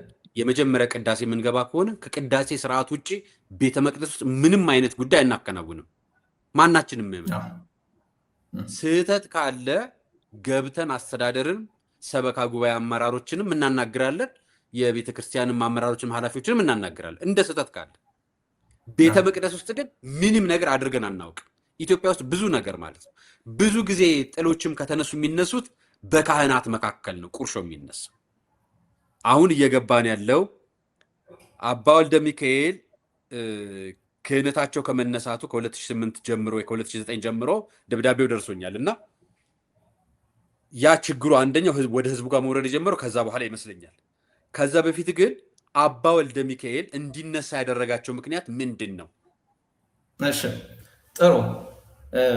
የመጀመሪያውና ዋናው ወሳኝ ቅድም ያነሳው ጥያቄ መልስ የሚፈልገው ለምን ምዕመኑ ወደ አስተዳደር ጉዳይ እንዲገባ ተደረገ?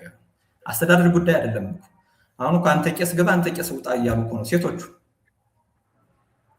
አምልኮት ላይም ገብተዋል፣ ክህነት ላይም ገብተዋል በማይገባ መልኩ።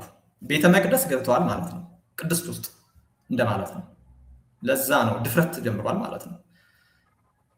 ይህ እንዲሆን የተደረገበት ሁለት መንገዶች አሉ። አንደኛው አባ ወልደ ሚካኤል ቦታው ላይ እንደመጡ የህዝብ ኮሚቴ ህዝባዊ ኮሚቴ የሚባል አደራጁ። ያ ህዝባዊ ኮሚቴ ምንድነው የሚያደርገው? ከሰበካ መንፈሳዊ ጉባኤ ጋር ተጻራሪ የሆነ ትይዩ የሆነ አካል መሰረቱ። ቤተክርስቲያኗ ሰበካ ጉባኤ ነበራት ከህዝብ የተወከለ 22 ወራት የሰራ። ስለዚህ እሱ ሰበካ ጉባኤ ይዘው ነው መቀጠል ያለባቸው። ትክክል። ስለዚህ የእሱ ተጻራሪ ተቃዋሚ ኮሚቴ ማለት ነው እንግዲህ ህዝባዊ ኮሚቴ የሚባል አሁን እንደነገር ህዝቡ ያውቃል።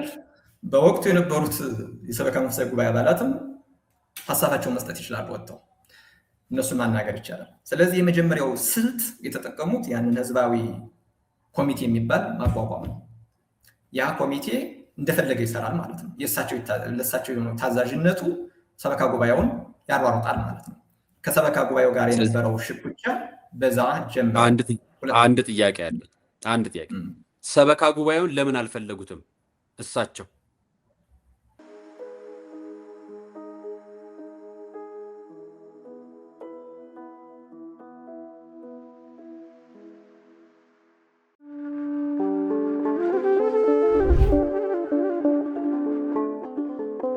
በዘመን ብዛት እርጅና ተጫጭኖት በሰው ማጣት መቅደሱ ለፈረሰው ጣጃ አቦ አቡነ ገብረ መንፈስ ቅዱስ ማን ነው ቀድሞ የሚደርሰው?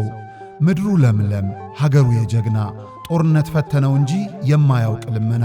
ዛሬ ግን አዛውንቶቹ ጉልበት ከርቷቸው፣ ወጣቶቹ ግራ ገብቷቸው የአቡዬ ቤተ መቅደስ ሊፈርስ ተቃርቧልና ስለ አቡዬ ብላችሁ የጻድቁን ቤተ መቅደስ እንገንባ።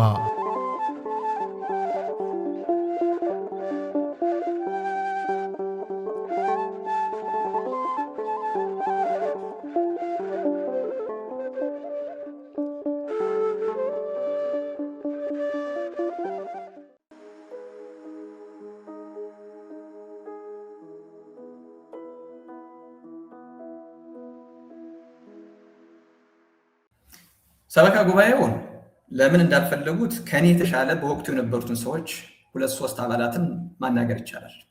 እኔ ምናልባት ሰበካ ጉባኤም ስላልነበርኩኝ በዛ ወቅት ደግሞ ጣሊያን ስለነበርኩኝ በቅርበት መከታተለው እኔ በሆንም በሌላ አገልግሎት ምክንያት በወቅቱ ግን የነበሩትን ሰዎች ማናገር ይቻላል። ከደረሰኝ መረጃ የድምፅና የጽሁፍ መረጃ ግን ከሰበካ መንፈሳዊ ጉባኤ ጋር የተነሳው ግጭት ሪፖርት ላይ ነው።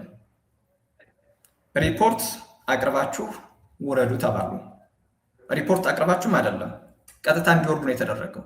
ከዚህም በፊት የግለሰብ ግጭቶችም ኖረዋል። በእርግጥ ትናንሽ ሽኩቻዎች ማለት ነው። እነዛን እያሰፉ ከሰበካ ጉባኤው ጋር ግጭት እንዲፈጠር ተደረገ። ስለዚህ ሰበካ ጉባኤ ያለ ጊዜው እንዲወርድ ተደረገ ማለት ነው። እንዲወርድ ሲደረግ ሪፖርት ሳያቀርብ ነው። ሪፖርት እናቅርብ፣ ሪፖርት ካቀረብን በኋላ ከተገመገምን በኋላ ነው እኛ ገንዘብ አጥፍታችኋል፣ ሕግ ጥሳችኋል፣ ያለደረሰኝም ሰርታችኋል እንደ ሁኔታው የምንባለው ህዝብ የሚፈርደን መጀመሪያ ሪፖርት ስናቀርብ ነው የሚል የቃተታ ድምፅ አለ አሁንም ድረስ ማለት ነው። እሱን መስጠት ይቻላል። ስለዚህ ያንን ሰበካ ጉባኤ ኢቭን የሀገረ ስብከቱ ስራ አስኪያጅ የሀገረ ስብከቱ ሊቀ ጳጳስ ብፁዕ አቡነ ሙሴ ያንን ማስጠንቀቂያ እየሰጡ ምርጫው ተካሄደ ማለት ነው። ያን ጊዜ ግጭቱ ሰፋ። በመሰረቱ የአባ ወልደ ሚካኤል ክህነት የተያዘበት ነው ጥያቄው። ባለኝ መረጃ ለሁሉም ሰው ማጋራት የሚቻለው ኦልሬዲ ሁሉም ያውቀዋል መረጃውን። ቅዱስ ሲኖዶስ አባላት ሁሉም ያውቃሉ። እንደመጡ ህዝብ ከህዝብ ነው ችግሩ መፍጠር የጀመሩት። ከዛም በኋላ ሊቃነ ጳጳሳትን መሳደብ፣ ቅዱስ ሲኖዶሱን መሳደብ፣ የቅዱስ ሲኖዶሱን ስርዓት መቃወም ኦዲዮዎች መስማት ትችላላችሁ። እናንተ ከመረጣችሁኝ፣ እናንተ እኔን ከመረጣችሁ ቅዱስ ሲኖዶስ አይመለከተውም፣ ምን አገባቸው? የእነሱ ደብዳቤ ለኤምባሲ ፕሮሰስ ለኤምባሲ ህጋዊ እንዲያገኝ ነው እንጂ ከዛ በኋላ ዋጋ የለውም።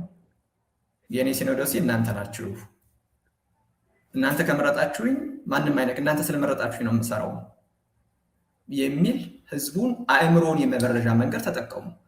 ድምፁን እልክላችኋለሁ አለ። ሁሉም ሰው አለው እጁ ላይ አለ። እኔም ከሌሎች የተቀበልኩት ያንን ለህዝብ ማቅረብ ይቻላል አሁን ቢሆን።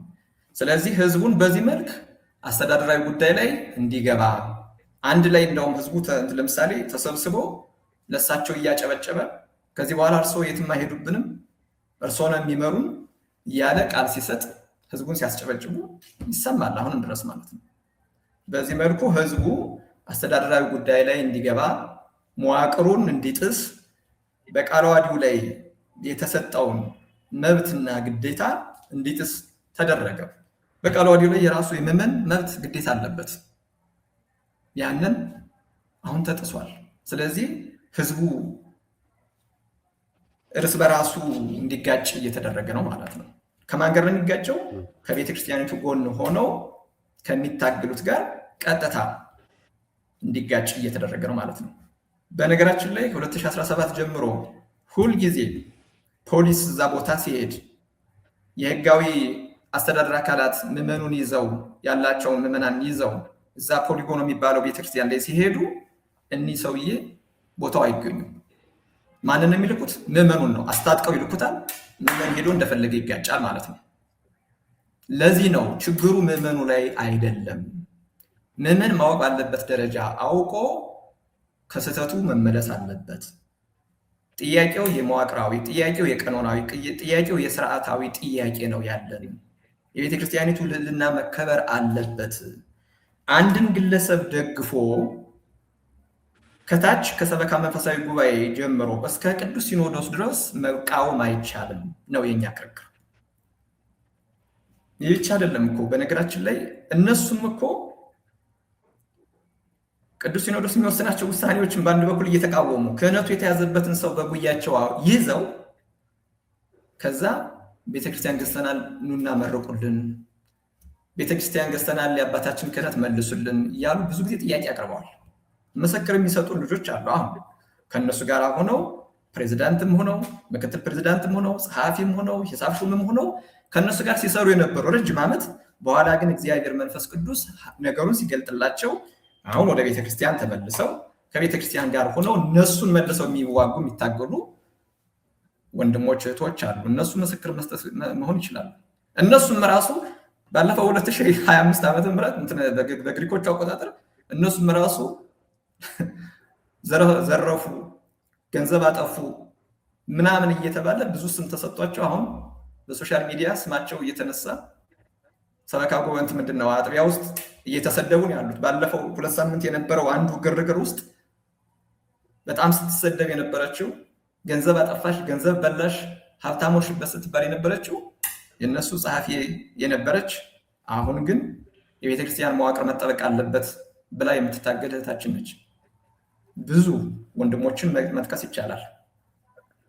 ወደኋላ ስንመለስ የቅዱስ ሲኖዶሱን ውሳኔ ቅዱስ ሲኖዶስ ከላይ በልዑካንም አማካይነት የሚወስናቸውን በርካታ ውሳኔዎችን አልቀበልም እያሉ በሌላ በኩል ደግሞ ቅዱስ ሲኖዶስ ነው የበደለን፣ አቡነ ኤልያስ ናቸው የበደሉን ማለት አይቻልም። ይሄ ከአይምሮ ውጭ ነው።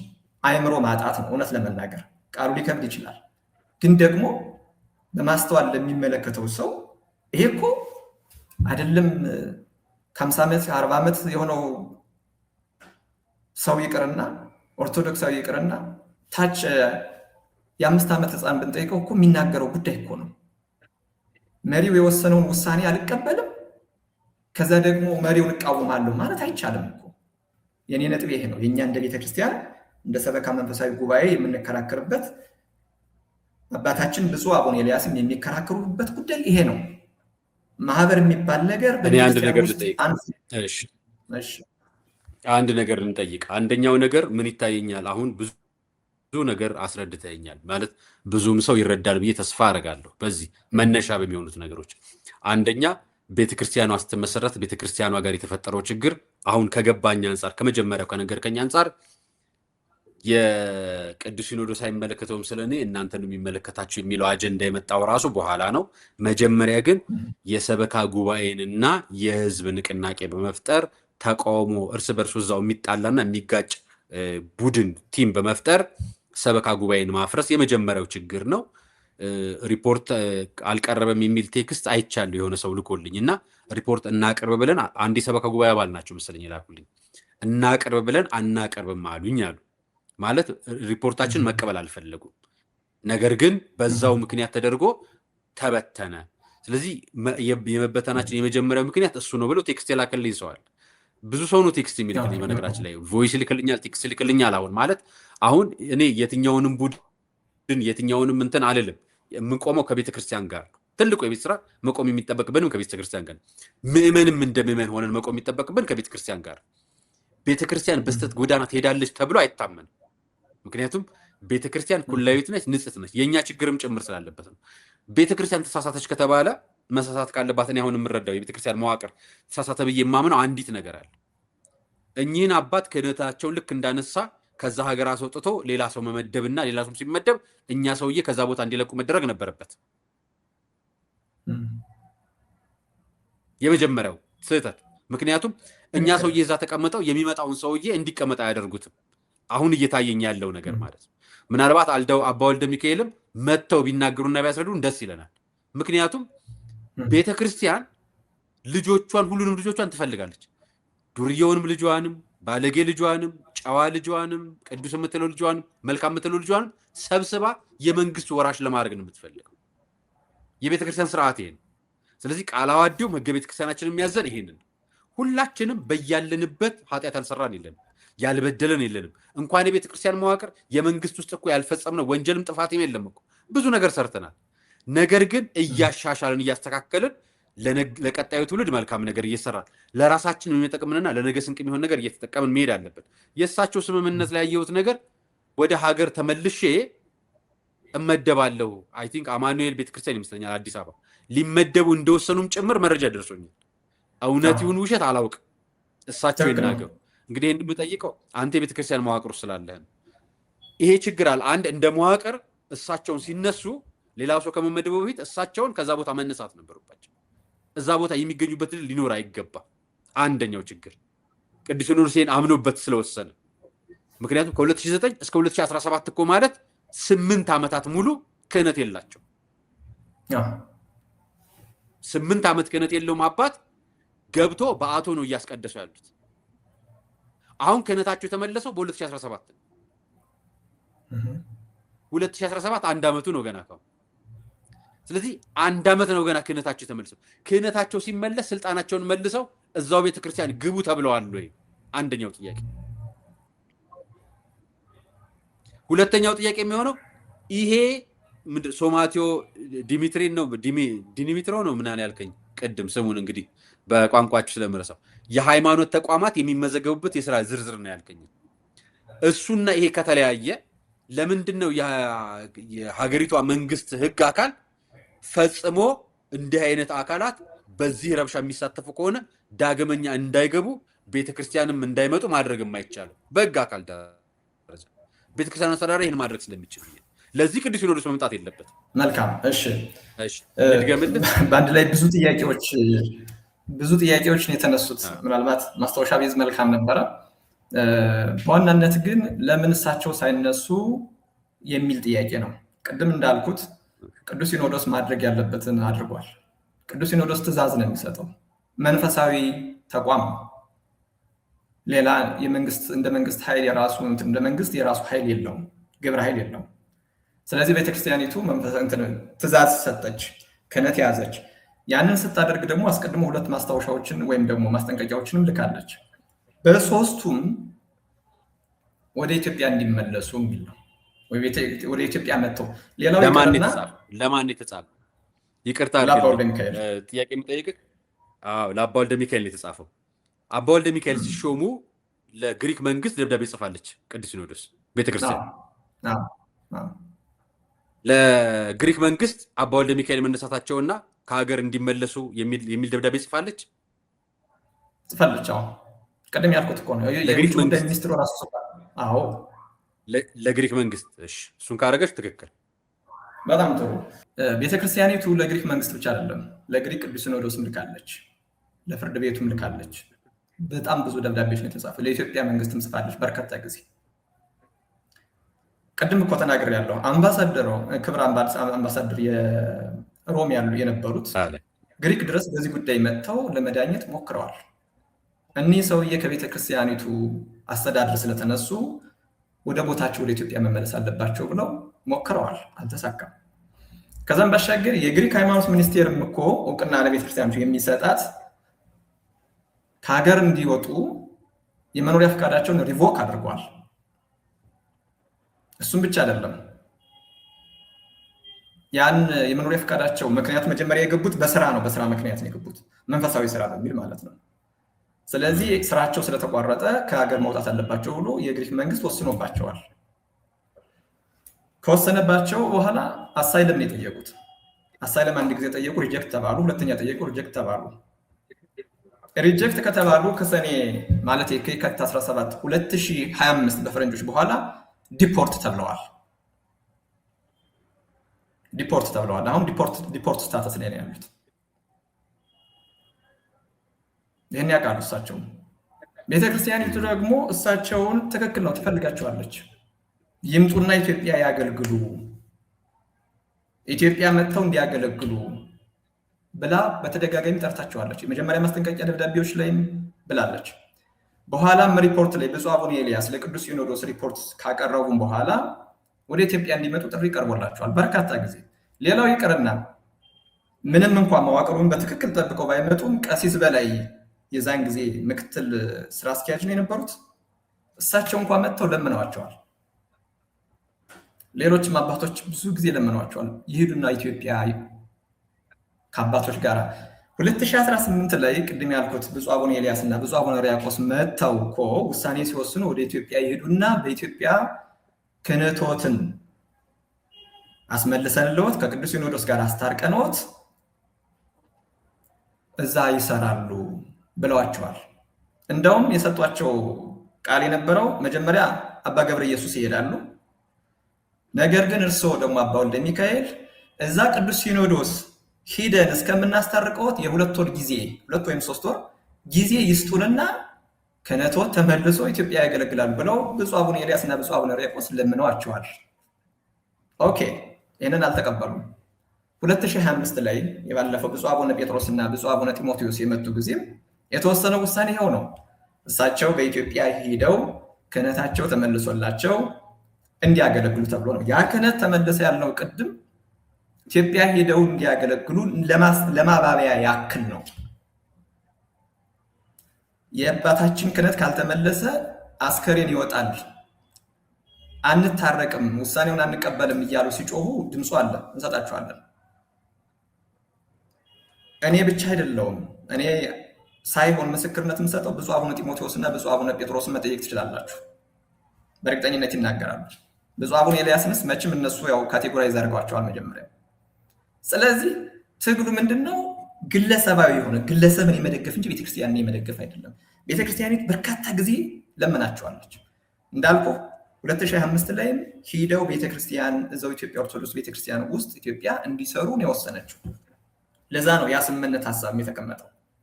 ከዛም በኋላ ቅዱስ ሲኖዶስም የልዑካኑን ሪፖርት አይቶ እሳቸው በአማኑኤል ቤተክርስቲያን እንዲመደቡ፣ አማኑኤል ቤተክርስቲያን የነበሩት ሊቀ ስልጣናት አባ ኪሮስ ደግሞ አቴንስ መጥተው እንዲያገለግሉ ወሰነ። ያም አልተሳካም። ያ የራሱ ሌላ ጨዋታ ነበረ፣ ለምን እንዳልተሳካ ራሱ ማለት ነው። ስለዚህ ቤተክርስቲያን መንፈሳዊ ውሳኔ ከመስጠት ባሻገር በመንግስትም ሄዳበታለች። የግሪክ ፍርድ ቤት እኮ ብዙ ጊዜ ነው የወሰነባቸው። አንድ ጊዜ 2000 መረጃውን ማለት ጊዜውን ረሰው 2000 ይመስለኛል። ሰነዱን እሰጥሃለሁ። የ6 ወር እስራት ፈርዶባቸዋል። እየረበሹ ስለሆነ ቤተክርስቲያናትን እያናወጡ ስለሆነ ህገወጥ ስራ እየሰሩ ስለሆነ የ6 ወር ሌሎችም 11 የሚሆኑ ተባባሪዎችን ጨምሮ በኋላ ያ እየታየ አሁን በቅርብ ጊዜ ውድቅ እንዲደረግ አድርገናል። ለምን? ለሰላሙ ሲባል። ይሄ የሰላም ስምምነቱ ከመጣ በኋላ አንድ ውሳኔ ፍርድ ቤት ተፈርዶ፣ ሌላው ደግሞ የግሪክ መንግስት ምንድን ያደረገው በ2017 ሰኔ 2 አባ ወልደ ሚካኤል እዛ ፖሊጎን የሚባለው ቦታ ላይ ገብተው እንዳያገለግሉ አስፋልቲካ ሜትራ የሚባል የማገጃ ውሳኔ ወስኗል። እሱን ደብዳቤ አለን አሁንም ድረስ፣ እሱ እስካሁን ይሰራል። በኋላም እንደገና ተጠናክሯል ህዳር ላይ። ስለዚህ እሳቸው በህጋዊ መልኩ እዛ ሀገር ላይ መኖርም አይችሉም፣ አገልግሎት መስጠት አይችሉም። ፍርድ ቤት ወስኖባቸዋል። በእውነት እኮ በጣም እናዝናለን። 3-4 ጊዜ እኮ ፍርድ ቤት ማለት ማረሚያ ቤት ገብተዋል እኮ ታስረዋል። በዚህ ምክንያት እሳቸው እኮ የአገሪቱ ቶፕ የሴኩሪቲ ኢሹ ሆነው ያውቃሉ። አሁን በቅርብ ጊዜም ታስረው ነበረ። ይህንን ቤተክርስቲያኒቱ አትፈልግም። ለቤተክርስቲያኒቱም ክብር አይመጥንም። አባቶችም በዚህ ልክ እንዲወርዱ እንዲገኙ አይፈለግም። ነገር ግን ያው የያዙት አቋም ሆነና በዚህ ቀጥለዋል ማለት ነው። በቅርብ ጊዜ ራሱ የካቲት 6 2026 አባ ወልደ ሚካኤልን አባ ናሁሰናይና አባ ቀሲስ ዋለልኝን ወደ ቤተክርስቲያን ሂዳችሁ አገልግሎት እንዳታስተጓጉሉ፣ አሁን በጊዜያዊነት የሚያገለግሉት የትሩፋት አገልጋይ ያሉ ቀሲስ ዶክተር አየለ የሚባሉ ኦፊሻል ላይሰንስ ያላቸው እሳቸው ናቸው። እሳቸውን እንዳታስተጓጉሉ የሚል ጊዜያዊ ውሳኔ፣ ያ ጊዜያዊ ውሳኔ የሚታይ ነው፣ እንደገና የሚጸና ማለት ነው። እርጀንት ስለሆነ አስቸኳይ ስለሆነ ያንን እግድ አስቀመጠ የግሪክ መንግስት። ነገር ግን አላከበሩት። ያለፈው 1 ወር አካባቢ የነበረው ብጥብጥ ከዛ ውሳኔ በኋላ ገብተን እንቀድሳለን በሚል ነው። መቀደሱ እኮ አይደለም ችግሩ። 2025 ብፁዓን አባቶች እኮ ሲወስኑ ሁላችሁም በአንድ ላይ ተገልገሉ፣ የክህነት ስራውንም የአስተዳደር ጉዳዩን በሙሉ በአንድ ላይ ተገልገሉ፣ የቤተክርስቲያኒቱ ሀብት ንብረት ከማህበሩ ወጥቶ ወደ ቤተክርስቲያኒቱ ይዞር፣ ማህበሩ ንብረቱን ይዞ መጥፋት የለበትም። ምዕመናን በቤተክርስቲያን ውስጥ በአንድ መዋቅር በአንድ ሊቀ ጳጳስ መመራት አለባቸው። አዲስ አስተዳዳሪ ኒውትራል የሆነ ገለልተኛ የሆነ ከዚህ ችግር ጋር ያልተነካካ አዲስ አስተዳዳሪ ይምራ፣ አዲስ ሰበካ መንፈሳዊ ጉባኤ ይመረጥ የሚሉ ውሳኔዎች አባ ወልደ ሚካኤል ወደ ኢትዮጵያ እንዲሄዱ የሚል ውሳኔን የወሰኑት የኢትዮጵያ ኦርቶዶክስ ተዋሕዶ ቤተክርስቲያን ምዕመን የሆነ ሰው ከዚህ በላይ ምንድን ነው ውሳኔ ሊወሰንለት የሚገባው? እስኪ በነገራችን ላይ የአቴንስ ችግር እኮ በጣም ቀላል እኮ ነው። በጣም መፍትሄው በጣም ቀላል እኮ ነው። መፍትሄው ኦርቶዶክሳዊ መሆን ብቻ ነው። ኦርቶዶክሳዊ ስርዓት አለው። የአባቱን ቃል ይሰማል፣ የሊቀ ጳጳሱን ቃል ይሰማል፣ የሲኖዶሱን ትእዛዝ ይሰማል። በመመሪያው በቃለ ዓዋዲው መሰረት ይመራል። በቃ ይሄ ነው። ይህን ያክል ቀላል ነው። ሰላምም ነው። ደም የሚያፋስስ አይሆንም ነበር። በጣም ጥሩ። በዚህ ጉዳይ በመጨረሻ የማደርገው መቼም አንድ ቦታ ሲሄድ ሰው ግጭት የሚፈጥረው ብዙ ጊዜ ጥቅም ነው። እንኳን እዛ ከሀገር ውጭ ወጥታችሁ ሀገር ውስጥም የምናውቃቸው የቤተክርስቲያን መነሻ ግጭቶች ብዙ ጊዜ ጥቅሞች ናቸው። የጥቅም ግጭት፣ ገንዘብ በቤተክርስቲያን ስራ ላይ የልማት አርበኛ በሚል የገንዘብ መሰብሰብ ነው እንግዲህ የተለመደው የሚታወቀው እሱ።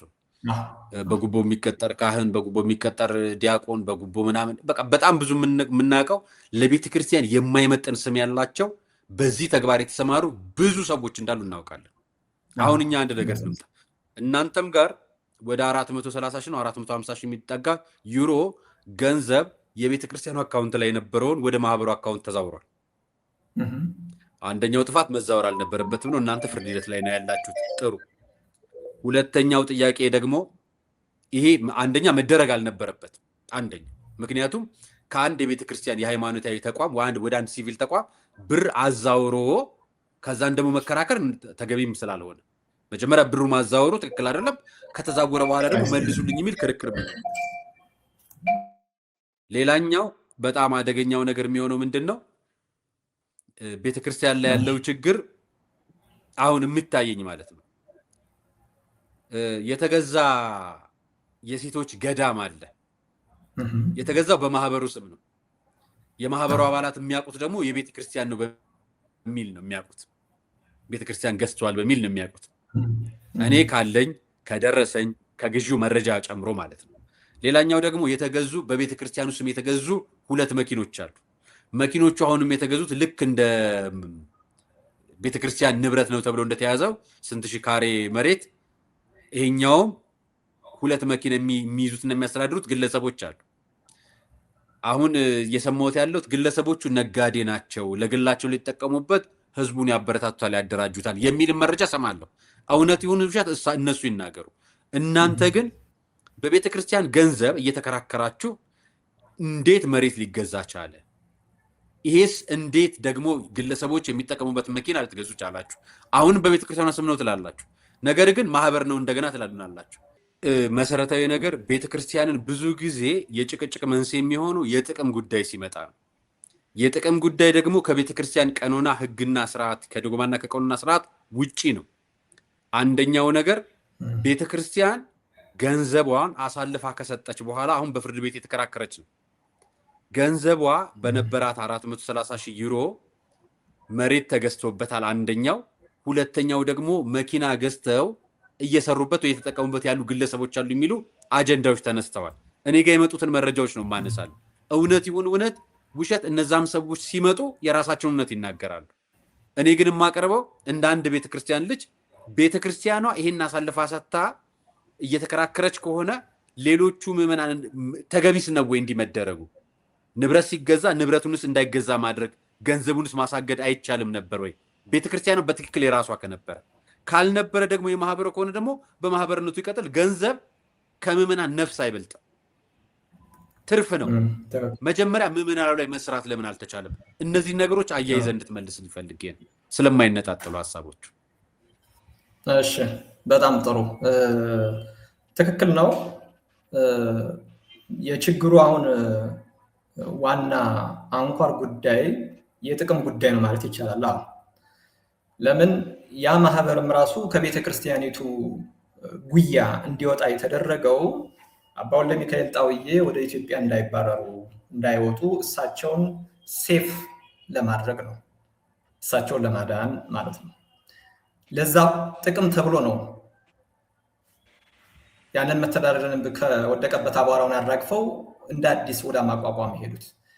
ስሙ ደግሞ የማህበሩ ተመሳሳይ ስለነበረ ፍርድ ቤት ልክ ከ6 ወር በኋላ እሳቸው ከታገዱ በመንግስትም በቤተ ክህነት ከታገዱ ከዓመት ምናምን አካባቢ በኋላ በፍርድ ቤት ደግሞ ከ6 ወር ምናምን አካባቢ ከታገዱ በኋላ በራሳቸው ፊርማ ጸሐፊውም አብሮ ማስረጃው አለ። ይህ ገንዘብ ቦታ ልንገዛበት ስለሆነ እንዲወጣልን ብለው ለባንኩ ትእዛዝ ሰጡ። ባንኩ አወጣው። ስለዚህ ባንኩ የስም ተመሳሳይነት ስለነበር እንደገና ደግሞ የእሳቸው መነሳት በፍርድ ቤትም የተወሰነባቸው ውሳኔ ደግሞ ምናልባት ቤተክርስቲያኗ በወቅቱ በጊዜው ስላላስገባች ለባንኩ ያንን አላስተዋለም ማለት ነው። ስለዚህ ባንኩ አሳልፎ ሰጥቷል። ተጠያቂ የሚሆነው በእርግጥ ባንኩ ነው። አሁን ላይ ከህግ አንጻር ካየ ነው ማለት ነው። ይሄ የወጣውን ገንዘብ ነው። ቦታው የተገዛው ሰነዱ ላይ የሚያሳየው 273,000 አካባቢ ዩሮ ነው። ሰነዱ ስላለ ትክክለኛውን ቁጥር ማየት ይቻላል። ነገር ግን በዛን ጊዜ ከምዕመናንም ብዙ ገንዘብ ወጥቷል። ምዕመናን የዋህ ናቸው፣ አውጥተዋል ከኪሳቸው 2,000 ከዛም በላይ ያወጧል። ሲያወጡ ግን ቤተክርስቲያን ልንገዛላችሁ ነው ተብሎ ነው። ቤተክርስቲያን መግዛት የሰበካ ጉባኤው የረጅም ጊዜ እቅዱ ነው የነበረው። ለዛ ነው 430,000 ዩሮ ያጠራቀመው። ያንን ያጠራቀሙት ደግሞ የተባረሩት ሰበካ ጉባኤ አባላት እነ ቀሲስ ዶክተር አየለ ናቸው። ሌሎችም ከነዛኞቹም ሳይሉ ሆኖ ማለት ነው። ለማንኛውም ግን ከእነ አባ ወልደ ሚካኤል ጎን ካሉት በማህበሩ ስም ታቅፈው ካሉት ምዕመናንም ገንዘብ ተዋጥቶ ኦዲት አልተደረገም። በእርግጥ ምን ያክል ገንዘብ ተዋጣ፣ ማን ሰበሰበው የሚለው ሌላ ጉዳይ ነው፣ ሌላ መመርመር ያለበት። ስለዚህ ገንዘብ ከቤተክርስቲያኒቱ ሙሉ ወጥቶ ቦታው ተገዝቷል፣ መኪኖችም ተገዝተዋል። እዚህ ጋር ሚስጥሩ ግን እነዚህ አስተባባሪዎች ቦታው የተገዛው በማህበር ስም መሆኑን ግን ለህዝብ አልነገሩም፣ አሁንም አይነግሩም። ሚስጥሩ እዚህ ላይ ነው። የሚገርመው ነገር ለምሳሌ የመኪናውን ጉዳይ እንምጣ። የመኪናው ደረሰኝ የሚያሳየው በሶማቴዎ ስም እንደተገዛ ነው። የቤተክርስቲያኑ ሰነድ የሚያሳየው በሶማቴዎ ስም እንደተገዛ ነው። ለምሳሌ የታክሲስ ቢሮ የታክስ የግብር ቢሮ ማለት ነው። እሱ ውስጥ ገብተን ስናይ ሙሉ በሙሉ ማህበር እንደሆነ ነው። ቦታው በማህበር ስም እንዳለ ነው የሚያሳየው። ቦታው በተገዛ ጊዜ 2018 የዓመት ኦዲት ሲያሳይ 300,000 ዩሮ በማህበሩ ስም ተንቀሳቅሷል። 300,000 ዩሮ ያንን ለብቻው ኦዲት የሚፈልግ ጉዳይ ነው። እዚህ ጋር ነጥቡ ግን ማህበሩን ለጥቅም ስለሚፈልጉት ማህበሩ ውስጥ ተጠቃሚዎች አሉ። ለምን ደሞዝ ተከፋዮች አሉ። ሶስቱ በደሞዛቸው የሚከፈሉ በዛ ነው። እንግዲህ አባ ወልደ ሚካኤል እዛ ሀገር ላይ መኖር አይችሉም ተብለው ከቤተክርስቲያኒቱ አስተዳዳሪነት ተነስተው ቦታ የላቸው ማለት ነው። ስለዚህ ምን ተባሉ? የህፃናት አስተማሪ ተብለው በማህበሩ ስም ተቀጥረዋል። ምክንያቱም ማህበራዊ ስራ መስራት ይችላል ማህበሩ። ያ ራሱ ህገወጥ ነው። በመንግስት ሊመረመር ሌላ ከፍተኛ ጥፋት ያመጣል፣ ቅጣት ያመጣል። ስለዚህ እነዚህ 3-4 ሰዎች የማህበሩ ተጠቃሚ ስለሆኑ ለምዕመኑ በግልጽ እኛ የአቋማችን ማህበር ነው፣ ቦታውንም የገዛ ነው በማህበር ነው፣ መኪኖቹ የተገዙት በማህበር ነው ሳይሉ ምንድነው የሚሏቸው? የቤተክርስቲያን ንብረት ነው የሚሏቸው። ኦኬ፣ ገንዘቡ የቤተክርስቲያን ነው። ቦታው መገዛቱ መኪናው መገዛቱንም እንደ ቤተክርስቲያን ቢሆን እንወደዋለን። እንደ ቤተክርስቲያን ቢሆን የምንጣላቸው ግን የተገዛው እንደ ማህበር ነው። እንደ ማህበር መሆኑ ብቻ ሳይሆን ማህበሩ ከቤተክርስቲያኒቱ ውጭ ነው። ሀብት ንብረቱ የማህበር እንጂ የቤተክርስቲያን አይደለም ነው። ንዋያተ ቅድሳቱ በሙሉ የማህበር እንጂ የቤተክርስቲያን አይደለም ብለው ስለሚከራከሩን ነው የምንከራከራቸው። ቤተክርስቲያኒቱ ቅድም የጠየቀው ጥያቄ እንዴት ሰጠች አሳልፋ? ቅድም እንዳልኩት ነው። የስም ተመሳሳይነት ስለነበረ ባንኩን አታለው ወሰዱት ማለት ነው። ሌላ ምንም ቃል ሊገልጹ አይችልም። እሱ ይቅርና እሺ፣ የበፊቱስ የወጣው ገንዘብ የቤተክርስቲያኒቱ ሀብት ንብረት ወጥቷል፣ ክርክር ላይ ቢሆንም አሁን ራሱ ሌላ ባንክ ላይ ወደ 150,000 ዩሮ የሚጠጋ ገንዘብ አለ። 150,000 ዩሮ ያ ገንዘብ በባንክ ከታገደ በህግ ከታገደ ረጅም ዓመት ሆኖታል። 15 ዓመት ምናልባት ሌሎች ያውቃሉ። እዚህ ባንክ ላይ ያለውን ገንዘብ አሁን ክርክር ላይ ነን። እኛ እንደ ቤተክርስቲያን ሆነን ይህ ገንዘብ የቤተክርስቲያኒቱ ስለሆነ እንዲለቀቅላት እንፈልጋለን፣ የማህበሩ አይደለም የሚል የፍትሐ ብሔር ክስ ከሰናል፣ እየተከራከርን ነው። ይህንን ደግሞ ብፁዕ አቡነ ኤልያስ ራሱ መጥተው ምስክርነት ሰጥተዋል። ገንዘቡ የቤተክርስቲያን ነው፣ ማህበር አናውቅም፣ የማህበሩ አይደለም፣ መከራከርም አይችሉም የሚል ብፁዕ አቡነ ኤልያስም ምስክርነታቸውን በቃልም በጽሁፍም ሰጥተዋል። የሚያሳዝነው ግን ሌሎቹ የማህበሩ ሰዎች ምን ብለው ከሰሷቸው? ብፁዕ አቡነ ኤልያስ ገንዘቡ ለእኔ ሰጠኝ ብለው ጠይቀዋል የሚል ሐሰተኛ ክስ መሰረቱባቸው። አሁን የሚያሽከረክሩት የሚያሳዝነው። ስለዚህ አሁን ብፁዕ አቡነ ኤልያስ ይውረዱልኝ የሚሉት ከዚህ ከጥቅም አንጻር ነው ማለት ነው። በጣም ጥሩ። አሁን ደግሞ ተጠቃሚዎች ምዕመናን እኮ አይደሉም። እነዛ የተሰበሰቡት ምዕመናን እኮ አይደሉም። ተጠቃሚዎች እነማን ናቸው? ከላይ የተሸከሟቸው 3 ወይም 4 ሰዎች ናቸው ተጠቃሚዎች። እነሱ አይነኩብን ነው የእነዚህ ምዕመናን ጥያቄ። በቀኖናው ምክንያት አይነኩብን፣ በዚህ በመዋቅሩም በመሶማቴው በሚለው አትንኩብን ነው ጥያቄው። ስለዚህ ያ ገንዘብ አሁን በባንክ ያለው ልመለስበት፣ የወጣውን አይደለም ወደ ንብረትነት የተቀየረውን ሳይሆን ባንክ ውስጥ ያለውን እንኳን እነሱ እየተከራከሩ ያለው ምን ብለው ነው? ይሄ ንብረት ማለት ይሄ ገንዘብ የማህበሩ ስለሆነ ለማህበሩ ይገባል፣ እኛ እንወሰደው እያሉ እየተከራከሩ ነው። ይህንን ደግሞ የፍርድ ቤት ቀጠሮ ባለን ቀን እንጠራለን፣ ሁሉንም ህዝብ መጥቶ ይስማ። ይህን እየተከራከሩ ያሉት ዶክተር መራዊ ደማቸው የፈሰሰው ያያቸዋቸው እሳቸው በእኛ በቤተክርስቲያኒቱ በኩል ሆነው ገንዘቡ የቤተክርስቲያን እንጂ የማህበር አይደለም ብለው እየተከራከሩ ነው ያሉት። እኛም የሰበካ ጉባኤ አባላት ቀሲስ ዶክተር አየለም እንደ ጊዜው አስተዳዳሪነታቸው እንደ መስራችነታቸው ገንዘቡን በደንብ እንደሚያውቁት፣ ስለዚህ የሰዎቹ አሁን በማህበሩ ስም ያሉት ሰዎች ክርክራቸው ንብረቱ ላይ ብቻ አይደለም፣ ባንክ ላይ ያለውን የቤተክርስቲያኒቱን ንብረት የቤተክርስቲያኒቱን ገንዘብ እንኳን ለመውሰድ እየተከራከሩ ነው። ምኑን ይህን ያውቃሉ? አንድ ጥያቄ አለ። እኔ የደረሰኝ መረጃ በነገራችን ላይ ሁለቱንም አካላት እሰማለሁ እንደ ሚዲያ መፍትሄ ስለሆነ የምንፈልግ። አሁን ምዕመኑ የሚያውቀው የቤተ ክርስቲያን ንብረት እንደሆነ በአጭር ጊዜ ውስጥ አባ ወልደ ሚካኤል መሬት እንደገዙ ነው የነገሩኝ ለኔ። አንድ ሁለተኛው ነገር ደግሞ እንኳን እሱ ሌላም ንብረቶች አሉ በቤተ ክርስቲያን ስር ናቸው ብለው ነው ያመኑት። እነዚህ የነገሩኝ ሰዎች ምዕመናን ናቸው ማለት ነው? አያውቁም የፍርድ ቤቱን ክርክር ማለት ነው?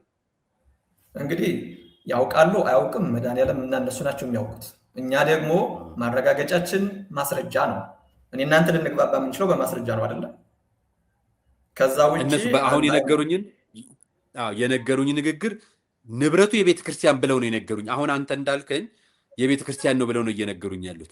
እናንተ ደግሞ ፍርድ ቤት ላይ ስትከራከሩ የምታውቁት ነገር የማህበሩን የቤተ ክርስቲያን አይደለም ብለው ነው እየተከራከሩ ያሉት አመራሮቻቸው ማለት ነው። እና አባ ወልደ ሚካኤል ይሄ ነው ጉዳዩ። ጉዳዩ ይሄው ነው። በቃ ምዕመኑ ማወቅ ያለበት ቦታው የተገዛው ገንዘቡ የቤተ ክርስቲያኒቱ ቢሆንም የተገዛው በማህበሩ ስም ወጥቶ በማህበሩ ስም ነው ያለው። ለዚህ ደግሞ ሰነዱ አለ እጃችን ላይ እንሰጣቸዋለን። ሰተናቸዋል። ፍርድ ቤት ይዞታል፣ ልኡካን ይዘውታል፣ አባቶች ይዘውታል፣ አቡነ ኤልያስ ይዘውታል። አቡነ ኤልያስ እንደውም ይህንን ቤተክርስቲያኑ የተገዛበትን ሰነድ ተርጉመው ለቅዱስ ሲኖዶስ ለቅዱስ ፓትርያርኩ ሰጥተዋል ወስደው።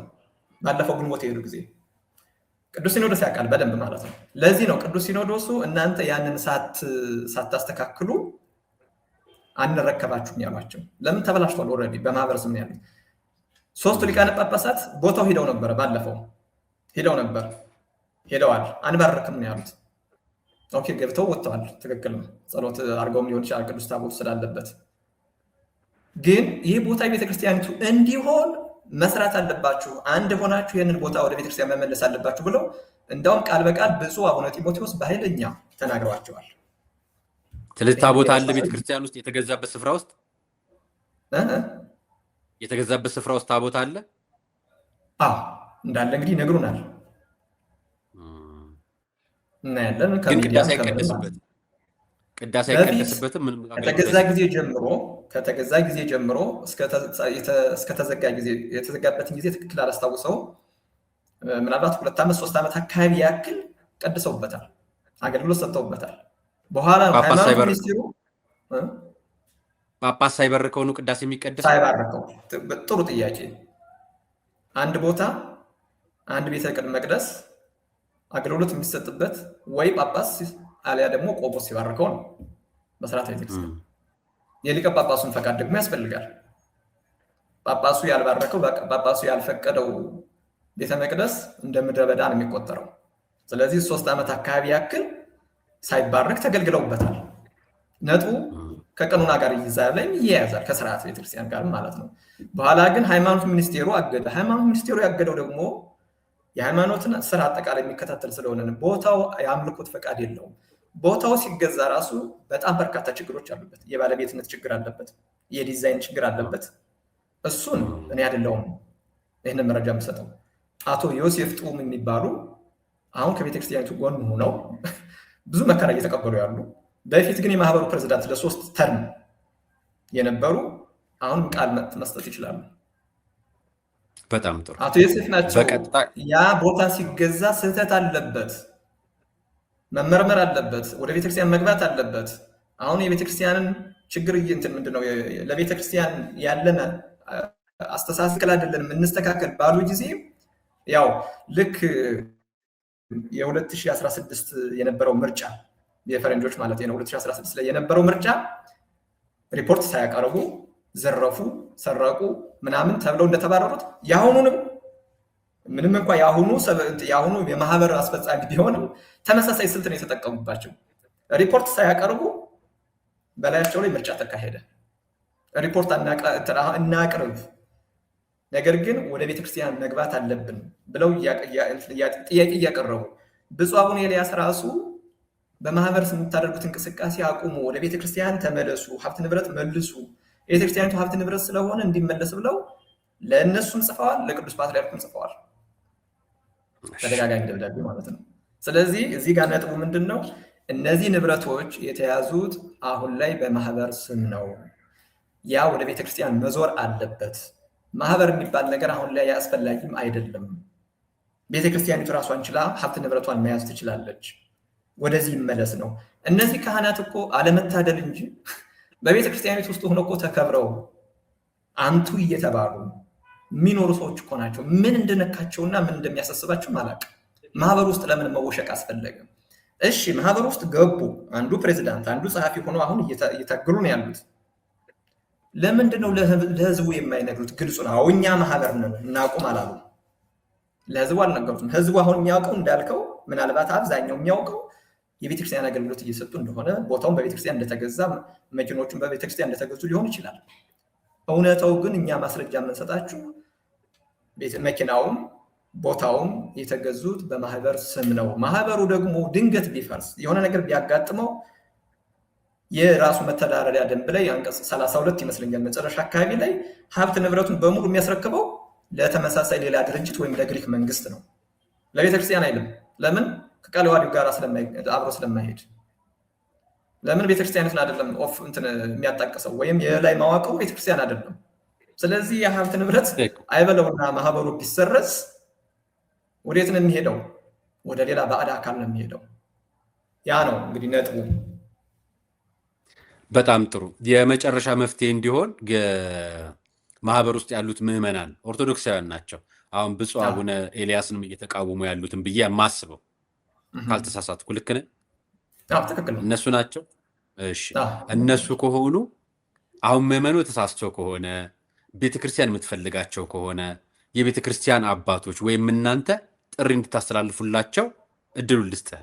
የዛሬውን በዚህ ውይይት እንዝጋና እነሱ ደግሞ አምጥተው ሀሳብ ሲያነሱልኝ መጥቼ ጠይቃለሁ። በነገራችን ላይ ድጋሚ ምክንያቱም ይምጡና እነሱንም ጠይቃለሁ። ለእነሱም ጥሪ ያስተላልፉ። ምክንያቱም ፍቅርን የሚያክል ነገር የለም ቤተክርስቲያን ላይ፣ ትህትናን የሚያክል ነገር የለም። እግዚአብሔር ያስተማረን እሱን ነው። እንድንኖር የተፈቀደልን በትህትና በትእዛዝና በህግ በስርዓት ነው። እሱን ነገር እንድንኖረው እናንተስ ጥሪ ታስተላልፋላችሁ? ካስተላለፋችሁ ደግሞ እድል ልስጥ ብዬ ነው። እሺ እግዚአብሔር ይስጥልኝ። እንግዲህ እኔ እንደ ጸሐፊነቴ ምናልባት እንደ አስፈጻሚ ኮሚቴም አባልም ስለሆንኩኝ ቤተክርስቲያኒቱ በጣም ብዙ ጊዜ ጥሪ ስታቀርብ ኖራለች።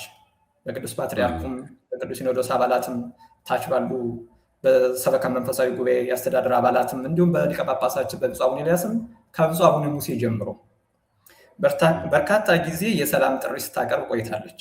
እኔም እስከማውቀው በአካልም እየተገኘው እስከተሳተፍኩ ወደ 10-11 የሚሆኑ የሽምግልና ጥሪዎችን የሰላም ጥሪዎችን ስታቀርብ ቆይታለች።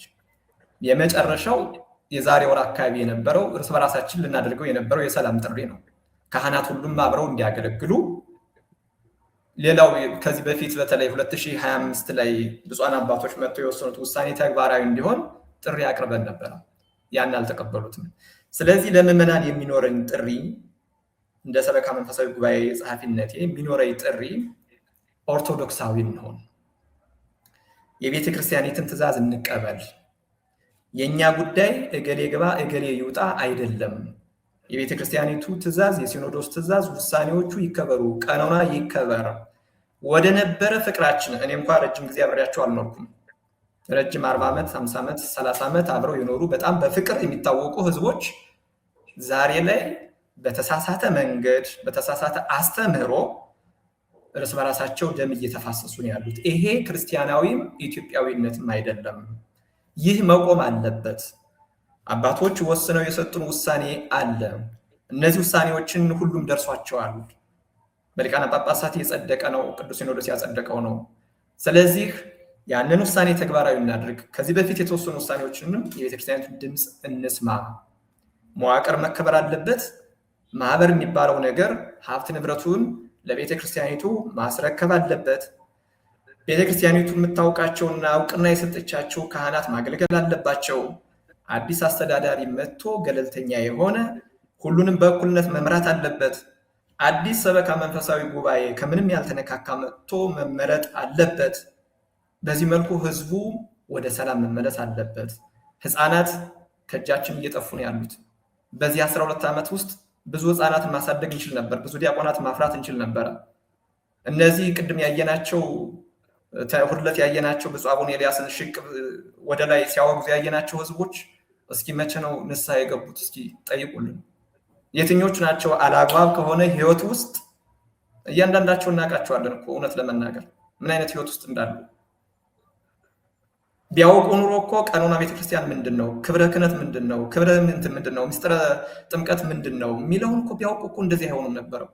ሲኖዶሳዊ ትእዛዝ ምንድን ነው የሚለውን። ስለዚህ እነዚህ ማወቅ አለባቸው። ጥያቄው የቤተክርስቲያኒቱን ድምፅ ሰምተን ወደ አንድነት እንግባ። ደግሞም በማይመለከተን ጉዳይ ላይ እንደ ምዕመን መግባትም የለብንም። የእኛ መብትና ግዴታ አለ። እንደ ምዕመን መግባት ያለብን፣ እንደ አስተዳደር መግባት ያለብን፣ እንደ ሊቀ ጳጳስ እንደ አስተዳዳሪ የሚገባበት ሁኔታ አለ።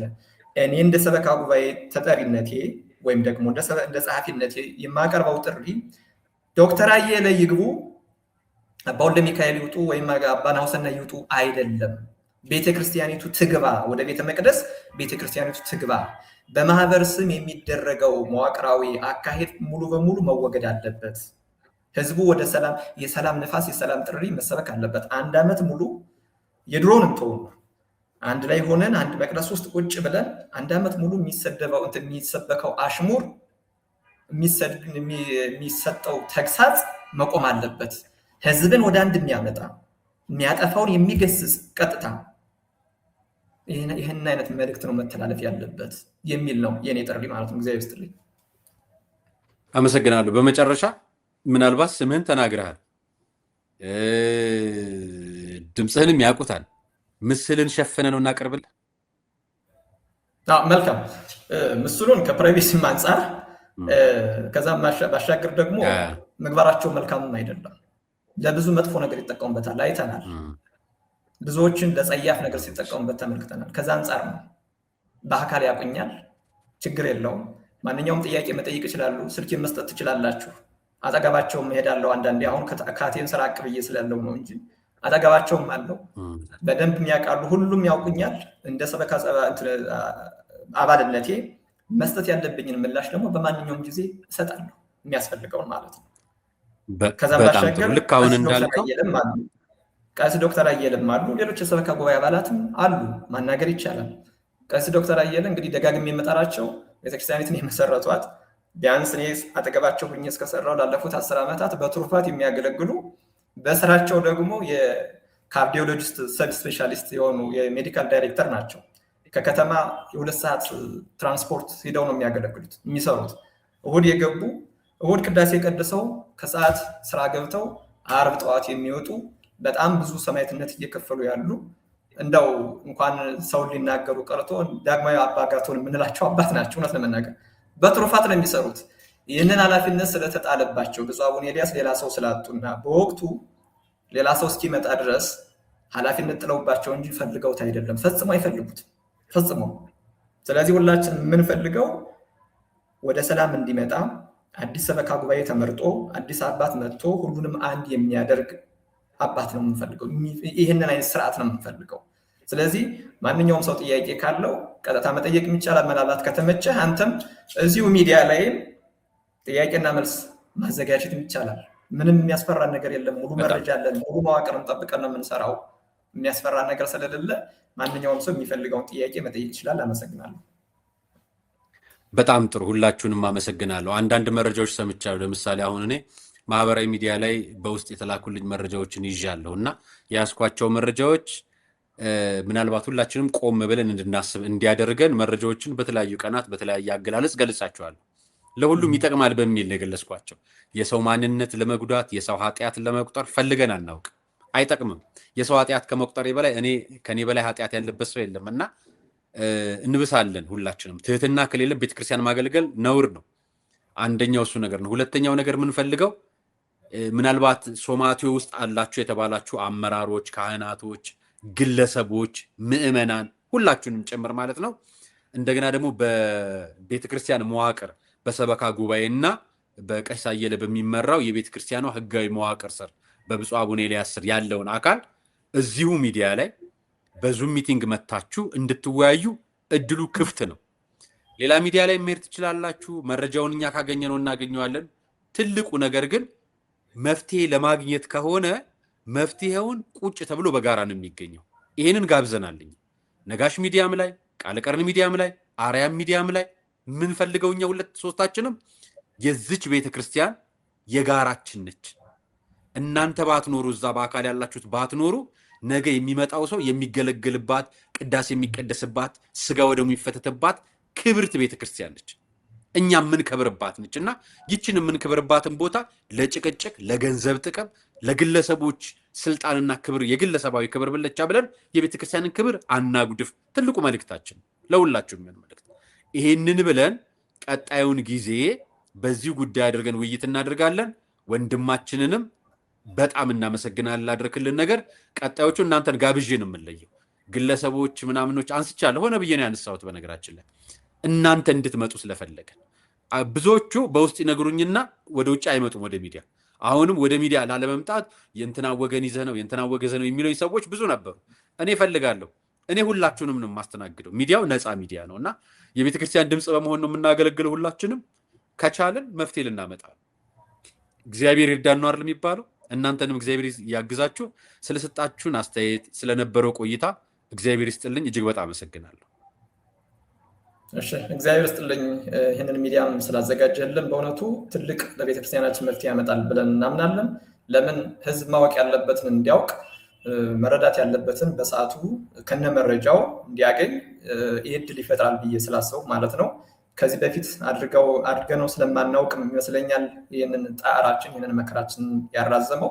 ስለዚህ ይሄ እንዲቀጥል እንፈልጋለን። ቅድም እንዳልኩት ማንም ሰው ቀርቦ ጥያቄ ማቅረብ ይችላል። እኛም በቂ የሆነ መልስ እንሰጣለን። ወደኋላ የሚያስብለን ነገር የለም። የግል ጉዳይም አይደለም። አንዲት ቤተክርስቲያን ነው የምንፈልገው። እነሱም የኢትዮጵያ ኦርቶዶክስ ተዋሕዶ ቤተክርስቲያን አባላት እንደሆኑ እናምናለን።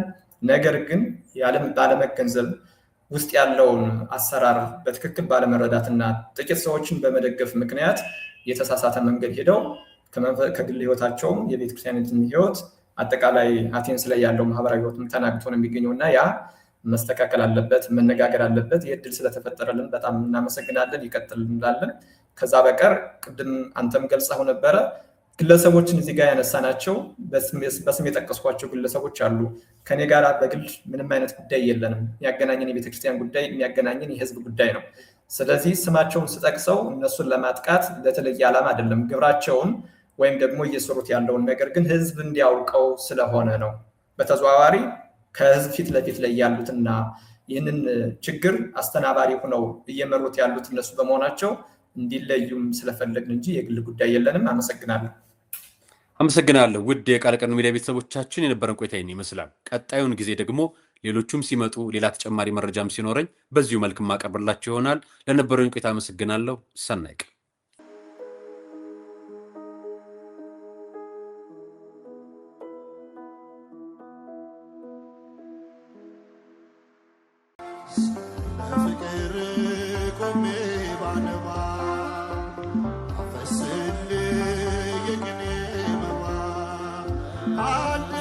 ረሃብ ክፉ ነው፣ ለሞት ይዳርጋል። ጾም በረከት ነው፣ ከአምላክ ያስታርቃል። ከሰው ያልተጣሉ ለአምላክ እቅፍ የቀረቡ ዓለምን ላይመለሱባት ወስነው ለቆረቡ መነኮሳት ግን ቀኑን ሙሉ ጾመው መፍቻ ሌሊቱን አድረው እንደገና ውለው ማደፊያ ሊያጡ አይገባምና መነኮሳቱን አንዘንጋ። የሙታንሳ ማር ቅዱስ ሚካኤል አንድነት ገዳም እናቶችን ከችግራቸው አሳርፈናል። አባቶቻችንን ደግሞ የበዓት እጦት ፈትኖብናል። ጾሙን ለበረከት ዘመኑን ለምሕረት ያደርግልን ዘንድ ከኛ የበረቱት በጸሎት ያስቡን። አሜን። የሙታንሳ ማር ቅዱስ ሚካኤል አንድነት ገዳም መነኮሳትን በዓት በአንድነት እንገንባ።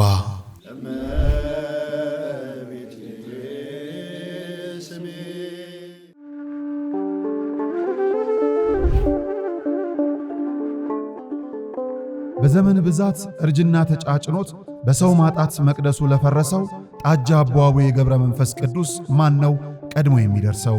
ምድሩ ለምለም ሀገሩ የጀግና ጦርነት ፈተነው እንጂ የማያውቅ ልመና። ዛሬ ግን አዛውንቶቹ ጉልበት ከርቷቸው ወጣቶቹ ግራ ገብቷቸው የአቡዬ ቤተ መቅደስ ሊፈርስ ተቃርቧልና ስለ አቡዬ ብላችሁ የጻድቁን ቤተ መቅደስ እንገንባ።